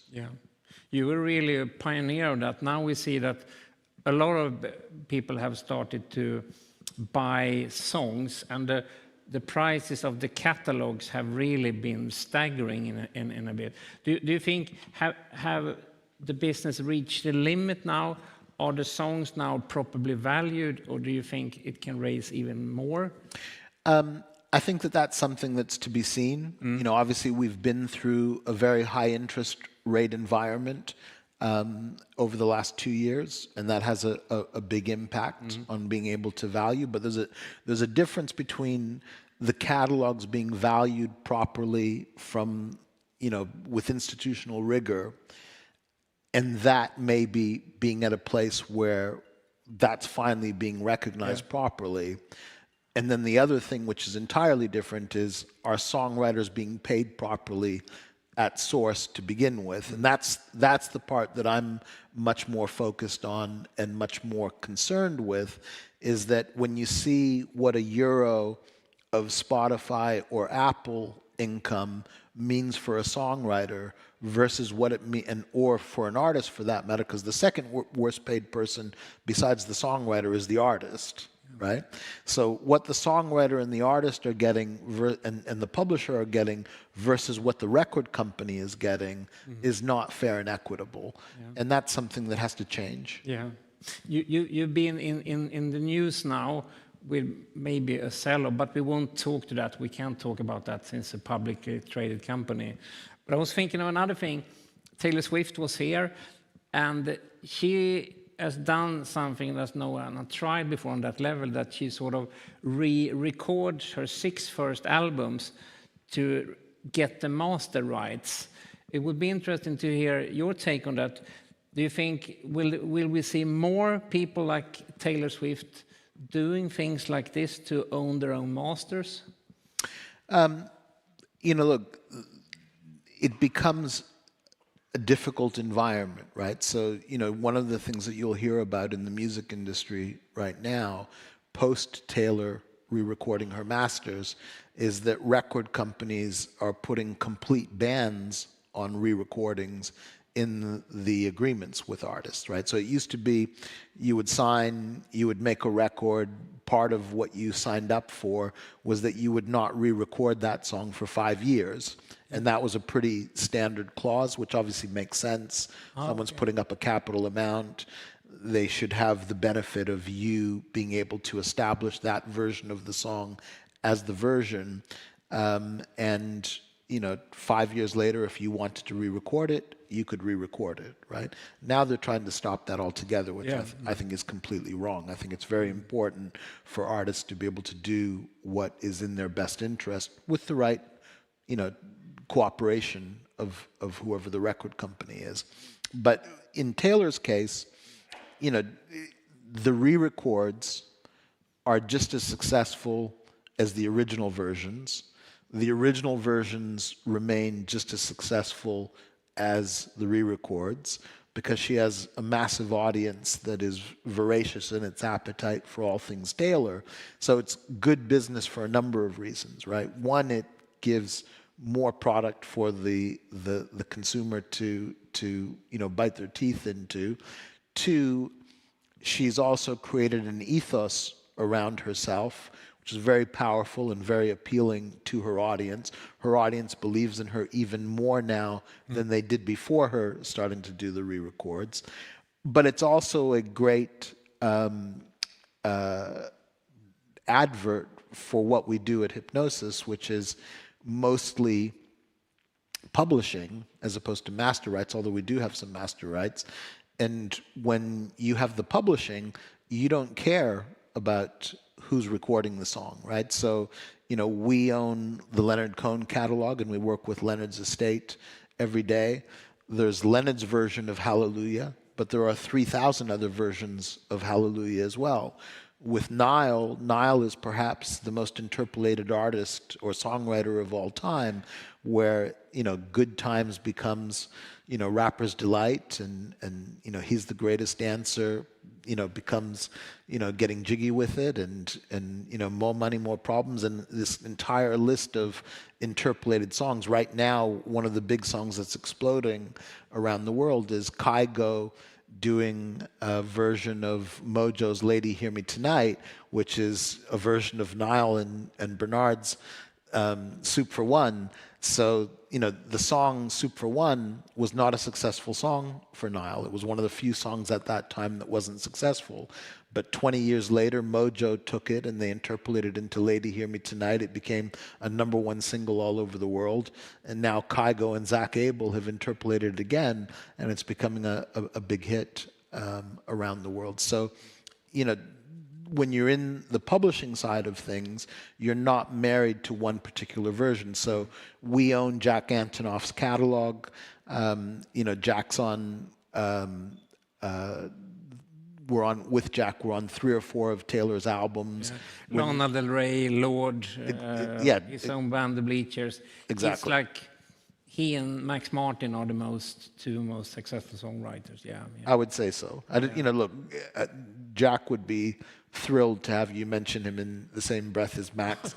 I don't think, Max and Nile are the two guys that can probably be mentioned in the same breath together. Yeah. And Nile and Max finally worked together 6 months ago for the first time ever on new Coldplay, which will come out later this year.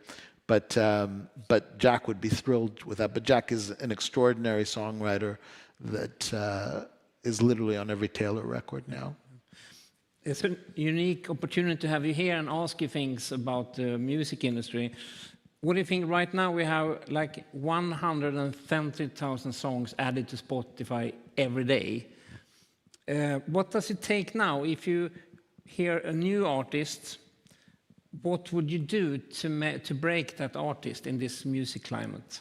So because I'm in Sweden and we're having a conversation that touches on Spotify, I think that it's worth saying and giving credit to Daniel Ek for transforming the music industry.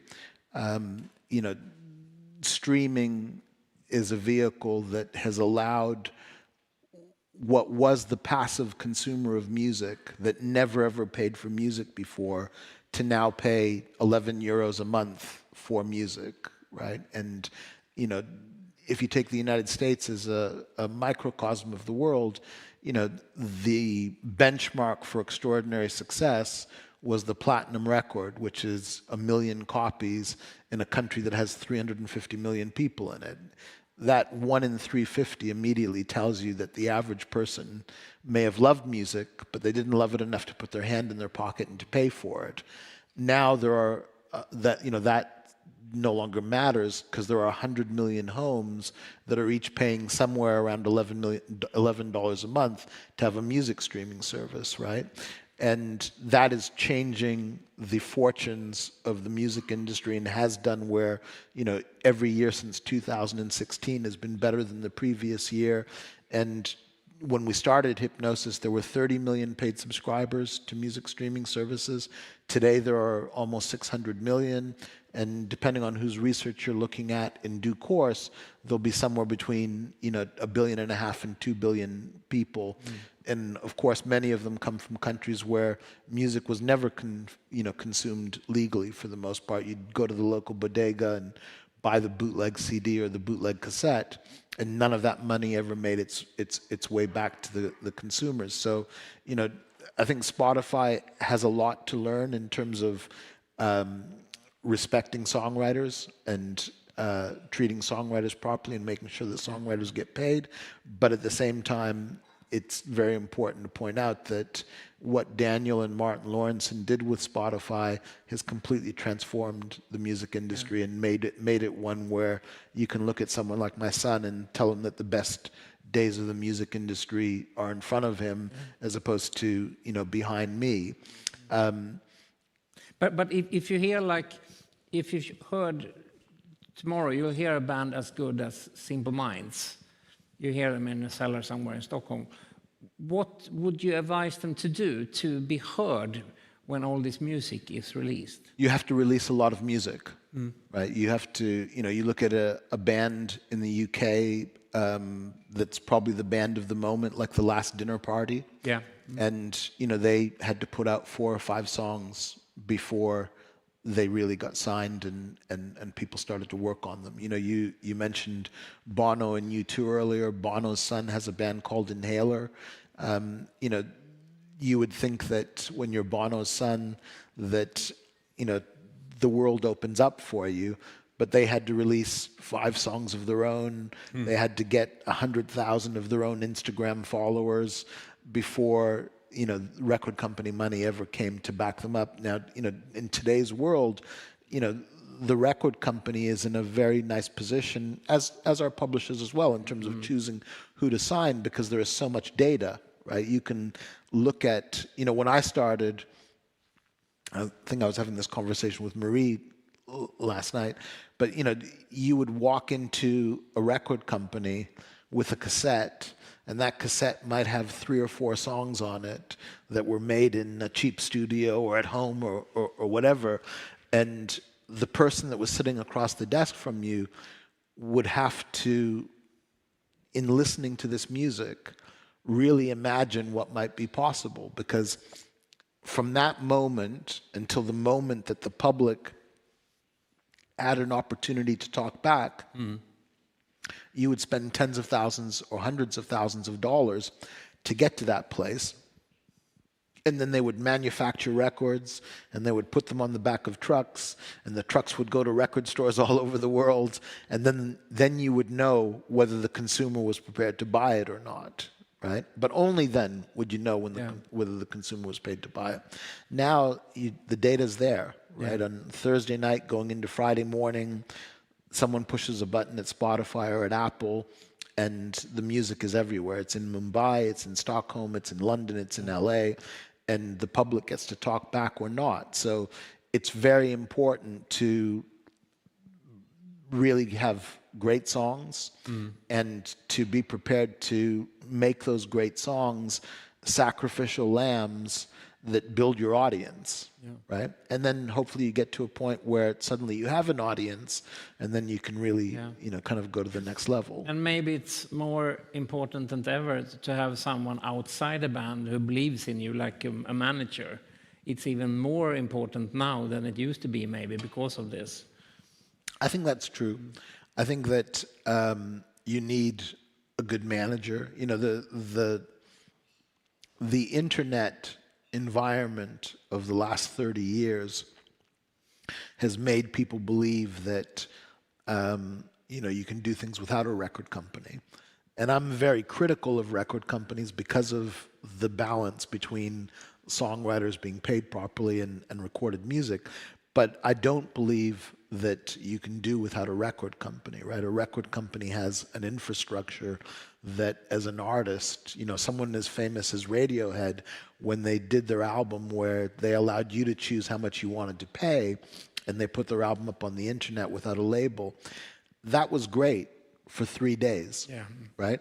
But once the news died out, and today, of course, our attention span is even shorter than it was 15 years ago, whenever that was, our attention span is nil now, right? So if you don't have a record company that has the right guy in Brazil or the right girl in Hungary or whoever it might be that's going to go into the newspapers and the record stores and the local DSPs and that sort of thing and really promote your group, you're not going to have any longevity, right? Your record is going to come and go very, very quickly. So I think it is important to be surrounded by people, whether it's your manager, whether it's the record company, whether it's your publisher, your publicist, that really believe in you and they believe in what you're doing and want to make their careers on the back of it, right? When I championed Simple Minds, I wasn't thinking about it at the time, but now I can look back at it and go, actually, at the same time as I was helping the band make their career, I was making my career at the same time, right? And you're not going to do that, whether you're a manager or whether you work in a record company or a publishing company or whatever, you're not going to make your career unless you've made good choices about the artists that you're working with. Yeah. And now you have been having a focus on Hipgnosis, but you still have one artist left that you're the manager, which is Nile Rodgers. Yep. And as we said, he's unfortunately on an airport still, or maybe now he's on a plane. He's on a plane now. But I will talk to you, since you know Nile Rodgers better than anyone. So we'll continue to talk about him. First, I think we can show the video with Nile Rodgers, which I did get. I never worked longer than 8 hours a day on any record. David Bowie, Madonna, everything made, like, we get there in the morning, we were done. That's why, if you've noticed my career, you never hear 2 takes of a song. There's never like, Madonna outtake, David Bowie outtake. We play it right and move on. Nile Rodgers grew up in New York City and early on displayed an exceptional musical talent, studying classical music before moving into jazz guitar. Nile Rodgers' contribution to popular music has been extremely significant. He's produced and collaborated with a wide variety of artists, including Diana Ross, Sister Sledge, David Bowie, Duran Duran, Daft Punk, Beyoncé, and Madonna.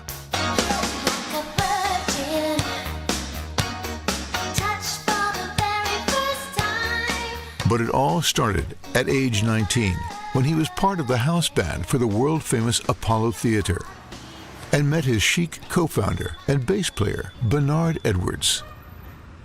We first met on what we call a pickup gig, right? I didn't know him, he didn't know me. A guy called us up and said, hey, we need a bass player tonight, we need a guitar player tonight. So after we finished that first gig that Bernard and I met on, he told me that I never want to do a show without you again. And I laughed and I said, that's exactly what I was going to say to you. That was the beginning of Chic. We put it together, and I have been basically in Chic ever since. Oh, Chic developed a little philosophy. We said, a song is an excuse to go to the chorus, and the chorus is an excuse to go to the breakdown. If a song is an excuse to go to the chorus, why wait? Go 1, 2, ah, freak out. Ah, freak out. Or go, we are family. We are family. Or I'm coming out, or let's dance.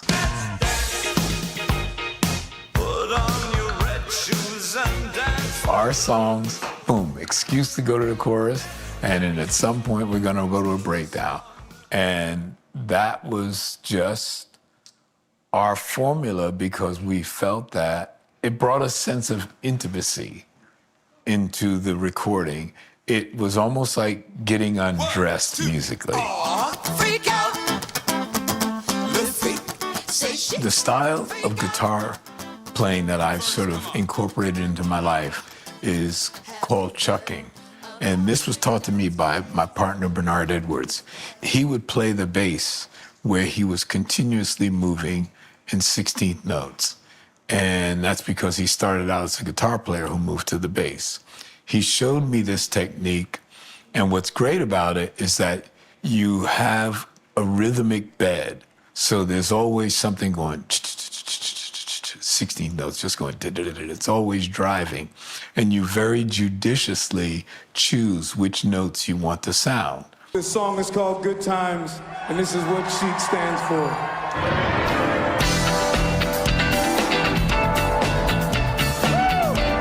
Everybody sing Good Times, let's go! Good times! Come on! These are the good times! I actually mute notes with this hand and mute notes with this hand. My style is very distinctive. You can really tell that it's me playing guitar when you hear, because the sound of the silence and the sound of the notes that I want you to hear is so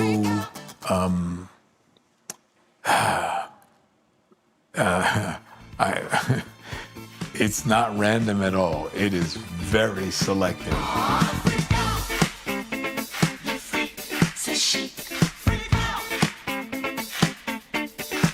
New Year's Eve, 1977, wow, one of the most important nights of my life. I had received a phone call from Grace Jones. She told my partner and myself to come and meet her at Studio 54. So we kick the back door, the guy opens the door, and we say, hello, we are personal friends of Miss Grace Jones. And the guy looks at us and slams the door in our faces and goes, oh, fuck off. Fortunately, my apartment was just 1 block away from the back door of Studio 54.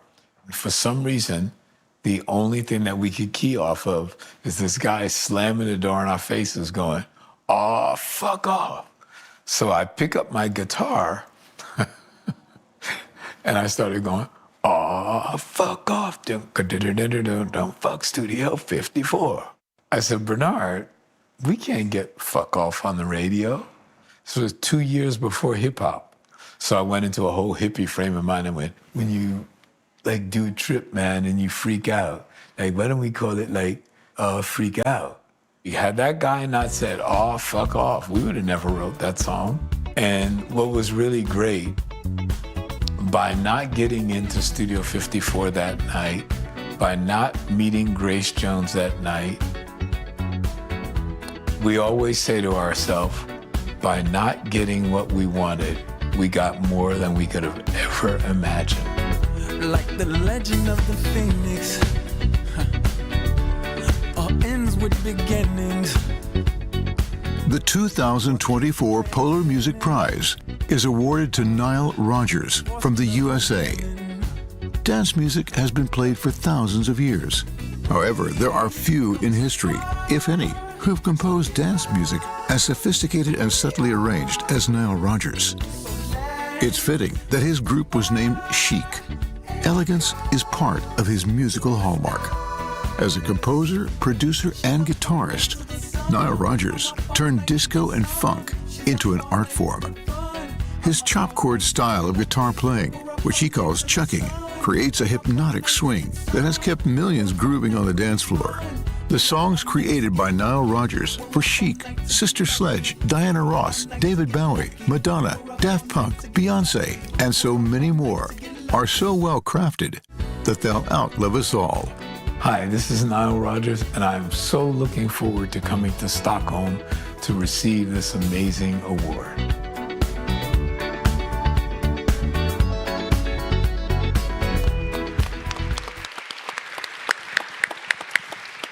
And Nile Rodgers will be coming in a few hours. But when we did this interview, we filmed this in London before Christmas. And you told me then, this was at your office in London, you told me that Nile Rodgers is the most positive person you ever met in the music business. He never complains about everything. But you had a theory about why he has become this way. Can you tell us about that, about his background? Sure. You know, I've been very privileged to work with extraordinary people, to manage extraordinary people, from Elton John, and Guns N' Roses, and Iron Maiden, Morrissey, Beyoncé, etc. But there's only one Nile Rodgers, right? And what makes Nile so extraordinary, and what I think has really led to, you know, 5 billion record sales around the world, is this positive attitude where, you know, he will only see the glass half full. He won't see the glass half empty. And I've seen this happen all the time, where, you know, extraordinary artists and songwriters bring him songs and say, you know, this is my next hit. I feel really great about this. You know, what would you do to it? And it might be 50% great, and it might be 50% something less than great. But Nile only sees the 50% that is great, and he then builds from that, and, you know, tries to get to a point where the whole thing is extraordinary. And after observing this for a number of years, I realized that, you know, Nile, with the background that he had, you know, he's the very, very happy child of what were 3 drug addict parents, right? Mother, father, stepfather. And if you talk to Nile about his upbringing, he'll talk to you in a very romantic way about how extraordinary it was to have Thelonious Monk around, or Miles Davis around, or Sidney Poitier around. And, you know, his parents were real intellectuals, and even though they were young, they were, you know, they knew what time it was, as they say, right? They were hip people, and he sees that, right? But he doesn't see the times that he might have been left alone to fend with, you know, for himself. And I think that it really, his outlook is very much the result of, you know, call it a coping mechanism or whatever, but he only chooses to see the good in anything. I've never had a crossword with him. I don't think I've ever seen him be upset with anybody. You know, he's unlike anyone that I know, and his only purpose in life, if you like, whether it's in the role of songwriter, whether it's in the role of producer, whether it's in the role of artist on stage with Chic, whether it's the work that he does with the We Are Family Foundation, is to bring joy, right? It's, you know, you mentioned Bruce Springsteen earlier. If we go and see Bruce Springsteen tonight, you know, Bruce Springsteen is going to provoke thought, right? He's going to make you think about the working man. He's going to make you empathize with some of the struggles that people are going through. And that's what Bruce does. And it's a fantastic thing. And, you know, if we went tonight and spent 3 hours with Bruce, you'd argue that it would be, you know, difficult to find a better way to spend 3 hours. That's his ethos. Yeah. Nile's ethos is different. If you go and see Chic tonight, play live, you are going to experience joy in a way that you haven't experienced joy before. If you are, you know, having challenges and you're looking for escape, you're going to get that. If you arrive incredibly happy, you're going to leave even happier, and that happiness is going to permeate for days to come afterwards. Yeah. That's his thing. He brings joy. He brings joy to my life. He brings joy to my family. He brings joy to the people that he loves. And, normally it's in the form of songs because obviously he can't interact with every person in the world. So there are many, many more people, obviously, that know these extraordinary songs than that know Nile. But if you met him, and you have, of course, and many of you in the room have, that he's extraordinary. And he told us then, and he also writes about this in his biography, which I really recommend you to read. He writes very generously about his parents and his stepfather. And he didn't realize, he says, but needles were something you had when you went to the doctors. Needles was something he had in his own home. Right. He didn't realize it wasn't normal with parents falling asleep standing up. So he really created his own world where sort of music meant everything because that's what they had to do to go through this. Yeah. The book really is an extraordinary book. I've, described earlier in our discussion how I read voraciously and I continue to read voraciously, and I know very, very little in the world, of the world of literary classics. Because why would I want to spend time reading a literary classic when I can read about Miles Davis or Nile Rodgers or whoever it might be? And Nile's book really is one of those special books, and it leaves you feeling like you've just had lunch with him or something, right? As opposed to, having spent time reading a book with someone that's distant. And there will be a new version of the book that will come out in due course, and an audio book, and that will help spread the message. But what you've just described, I think, sort of plays to why I came to the conclusion that I came to, which is that, if you, and of course this happens to people, if you choose to see the dark side of that, you might not ever make it out alive. Yeah. Right? Whereas if you choose to be positive about what your experience is, then you have a fighting chance to go out and do extraordinary things. Yeah. Do you remember the first time you heard Chic in Canada when you grew up? Yeah, I bought the 12-inch of Dance, Dance, Dance, Yowza, Yowza,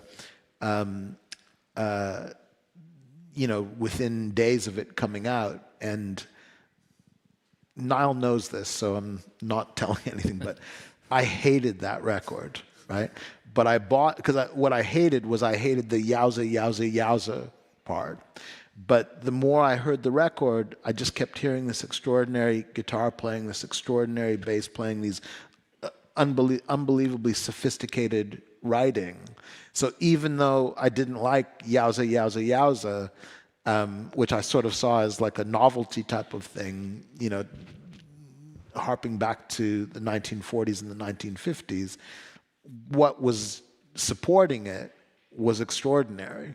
And then, of course, when you go from that to Everybody Dance to, I Want Your Love, Sao Paulo, these extraordinary songs. And, one of the things that people really don't get initially, because the songs themselves, the singles, are so extraordinarily successful. Le Freak is the best-selling single in the history of Atlantic Records, which is one of the most storied record companies ever. But Chic is an amazing albums band, right? If you listen to, almost every Chic album has 8 songs on it, right? And they're programmed from start to finish. You probably caught a little bit of this in Nile's interview, because he talks about, something similar. Everything is considered, right? It's not just the notes that are in the songs that are considered. The artwork is considered, the lyrics are considered, the middle 8 is considered, the running order of the songs is considered. It's art at a very, very high level, at an extraordinary level.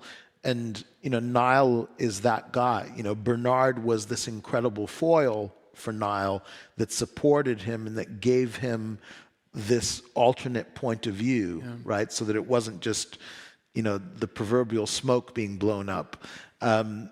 which obviously is an incredibly important role to play.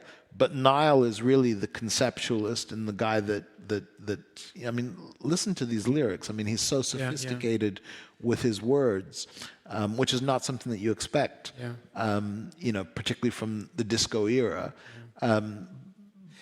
And the conceptualism is interesting because when they started to play in New York, they dressed like you do in nightclubs, maybe T-shirt and jeans. But then he was stuck in London for a night because his baggage was sort of lost. And then he went to see this, one of the best bands of all time, Roxy Music, and we have the great Phil Manzanera sitting, he should be sitting there. He sat there recently. And when Nile Rodgers saw Roxy Music, something ticked there, that's what we should be. And then he came home and said, we should dress very elegantly on the record sleeves. And we should do like the French titles with Chic, Risqué, and those kind of albums. So he took the concept of a rock band and brought it to the soul, R&B, and disco world as well. Exactly. He saw what Kiss was doing. He saw what Roxy Music was doing. Yeah. He realized that you know, you could create something that people would aspire to. Yeah. And you know, if Nile was here, he would tell you that he was paying attention to, you know, what people that would come to be known as yuppies and buppies. Yeah. You know, upwardly mobile young people that you know, maybe saw the world in a different way, and he recognized that could be their audience. Yeah. And he was really ahead of his time as well. Le Freak, which you heard the story of, Fuck Off at the Studio 54 Doorman. When they played that to Atlantic the first time, he told me that they hated it. So everyone left the room. Says everyone left the room. Except he, Bernard, and their lawyer. They were the only ones. And everyone left the room and didn't want to go in and tell them that this is a terrible record. See, if they'd had Bruce Finley, Bruce Finley would have been running around beating on all of these people, telling them, what are you, crazy? Like, you need to listen to these guys. You don't know what you're talking about. These guys do. And it's a true story. I've heard the story not just from Nile, but I've heard it from people that were in the room at the time, the record executives that were there at the time that thought these two guys were crazy. Of course, the public told them a different story. And as I was saying before, the song's the biggest selling single in the history of the record company. Now you have seen him work with other artists as well, and his history proves that he is great at going into a room, going into a studio with someone and make them be better, which is a quite extraordinary talent. I think Max Martin has that as well, that he makes other people get better. What do you? How does he do that? When he goes into Daft Punk, they only asked him to play one song, and then suddenly they have material for 3 songs. What do you think is his secret or trick? That positivity that he brings is something that you can feel, right? And that changes the atmosphere and the environment of every room. Suddenly you become much more confident, right? When I walk into a room with Nile, I feel a certain way. When I walk into a room not with Nile, I don't necessarily feel that way, right? And that goes for everyone that's, I think, in his life and that you know, he produces or writes songs with. So suddenly you feel that what you're doing isn't just something that feels good to you, but it feels good to somebody that you know has brought out the best in Madonna and brought out the best in Diana Ross and brought out the best in David Bowie and brought out the best in Daft Punk and in Beyoncé and everyone that he's, you know, Duran Duran, everyone he's ever worked with.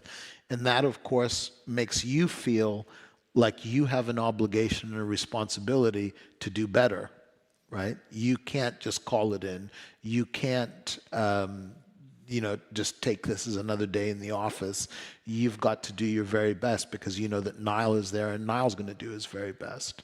And I think it's an extraordinary kind of knock-on effect that brings out the best in everybody and results in, you know, extraordinary things. You know, Nile is the only person, you know, last year when he received his Grammy Lifetime Achievement Award, he also received an award for his latest song with Beyoncé for Cuff It. Yeah, right? at the same time, which is unheard of. It's Yeah. never happened before.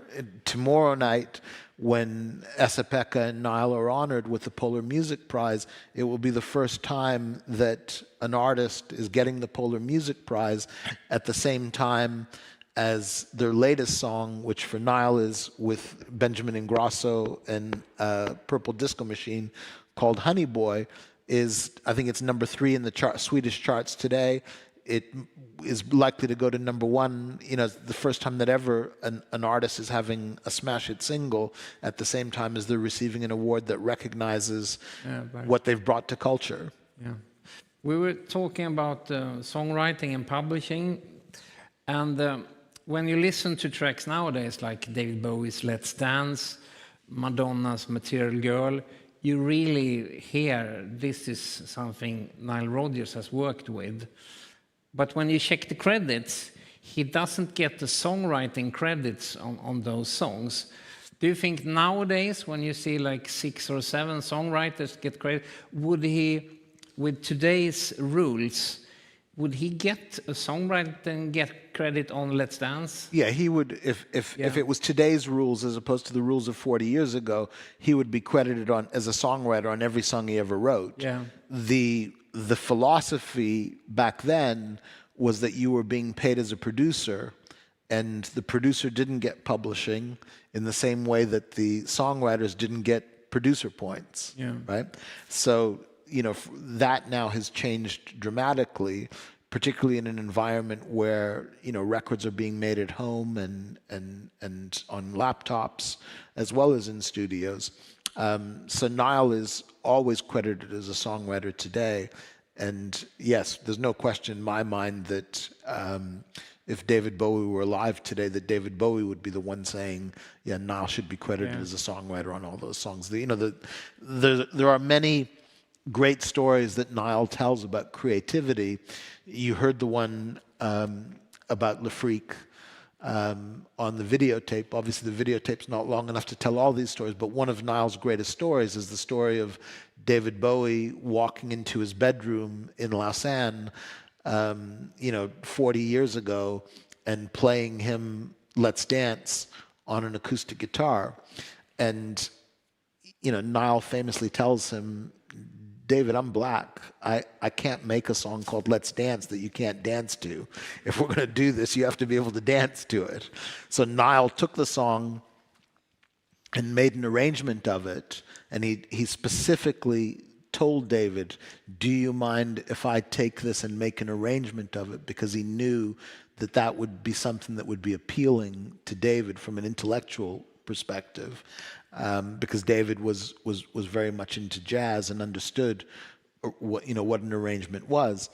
And if you go on Spotify or on Apple today and you go to the version of Let's Dance that is labeled as the demo, you will hear the arrangement that Nile made that day, which completely transformed the song, absolutely became a co-write as opposed to by today's rules, and it's extraordinary, and you can hear how much fun David is having listening to what was a acoustic guitar, voice, effectively live demo that morning, now turned into the basis for one of the biggest songs of all time, and there's no question that demo is an absolute facsimile for what was then made in the studio, a couple weeks later.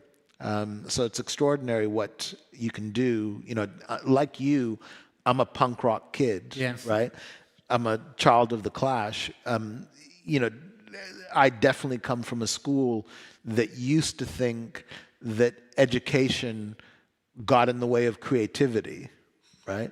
Nile has proven to me many times that that's not the case. The case is, are you just someone who's being taught, and then you can go diddly, diddly, diddly on a guitar?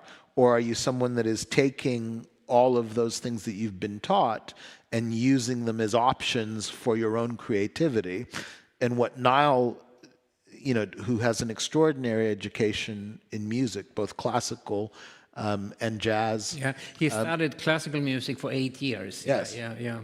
But these are all options for Nile, right? When Nile walks into the room, he plays chords that other people don't know. He has ideas that other people don't know, not because he's being led by the education, but because the education has given them those options to be able to use in certain situations. Yeah. The impossible question: what is your favorite Nile Rodgers song? Oh, it's not impossible. It's if you were to say to me, what's your favorite song? It probably has to be He's the Greatest Dancer, right? Because it just, the guitar lick in He's the Greatest Dancer is just extraordinary. And every time I hear it, I just want to get up, right? But it changes sometimes. Sometimes it goes back to being Good Times, or it goes to, I Want Your Love. I Want Your Love is probably the song that vies with He's the Greatest Dancer as my favorite. But the best thing is to just put Risque on from start to finish. Yeah. It's 8 songs of perfection, 8 songs that, create an extraordinary atmosphere. Dave Marsh, who was the guy that championed Bruce Springsteen and in magazines like the Rolling Stone. Famous music critic. Famous music. He called Risque one of the greatest albums of all time, and I think it absolutely is. It's just, almost 40 minutes of perfection from start to finish. Apple Music have this countdown currently where they have voted the best 100 albums ever made. We've seen several people have done it, but this is quite interesting because they try to be contemporary. But 2 albums that should be on that list probably won't be, because I think Nile Rodgers is still underrated as an album maker. One is Chic, Risque, as I said, and the other one is the Sister Sledge, We're Family album, which is like 4 classics, 4 great other tracks that people have forgotten about. As an album, it's impeccable. It's incredible. Yeah, that would be the obviously the album is by Sister Sledge, and it's called We Are Family. But everything about the album, except for the voices, is Nile and Bernard. They wrote every note, they sequenced it, they did everything for the record, and the final thing to go on the record was the sisters coming in and putting their vocals on it exactly the way that Nile and Bernard wanted them. But again, it's pop perfection. And, thinking of you, it would be very difficult not to say that that's Nile Rodgers' greatest composition. Yeah. But that's the wonderful thing about Nile, right? Is whether it's Le Freak, whether it's Good Times, whether it's He's the Greatest Dancer, Thinking of You, Get Lucky, Cuff It. There's a song on the new Beyoncé album called Levi's Jeans that Nile did with Dream that is just incredible. Yeah.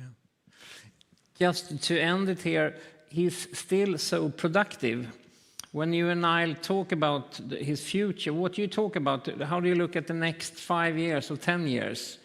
So the great thing about our relationship is that it's just, we do business in the context of talking about the music that we love, right? And it could be something as obscure as Eric Dolphy or Sly and the Family Stone or whatever the case might be. And that just sends us down rabbit holes of ideas of things to do. But of course, we're at a place now where Nile is, about to be 72, going on 21, and Chic is about to be 50. Right, so we have this kind of extraordinary 3 years in front of us, 4 years in front of us, and then we'll probably spend about 2 years celebrating Chic's 50th birthday. But at the same time, though, he's constantly creating. So, this Ingrosso Purple Disco Machine song has just come out. The Beyoncé song has just come out. The Kygo song has just come out. The Coldplay song comes out later in the year. Constantly at work, doing extraordinary stuff. Yeah. What year do you count as the birth of Chic? Is that 75, 76, or? I count 77 as 77, as you the count first that record. one, yeah. Excuse me. We really look forward to that. But thank you so much for coming here and agreeing to do this interview. And Nile will arrive later in the night and will, of course, be present tomorrow. I'm a very poor substitute for Nile Rodgers, so I appreciate you all being patient. But I promise you, for those of you that will be there tomorrow, it will be extraordinary to get to hang out with him because he's a very special person. I really want to, just to wrap up, to emphasize again how important I think the Polar Music Prize is, and the work that Marie and Alphonse and the whole team do is, for someone like Esa-Pekka and for someone like Nile to be celebrated side by side with each other shows a level of both integrity and just good old logic and common sense that's not driven by commerciality, even though obviously commerciality is an extraordinary part of it. It just is really doing things for the right reasons, and I appreciate it so much. Thank you so much.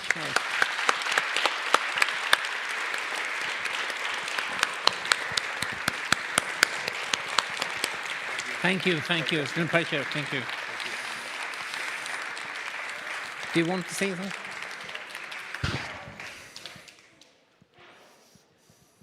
Thank you. Sorry. I just have to say thank you to Merck and Jan for sparking ideas and fueling our creative spirits. And I really want to say to you, Merck, also, this was not a glass half full. It was certainly full having you here also instead of mine. So thank you very much. Thank you. Thank you all.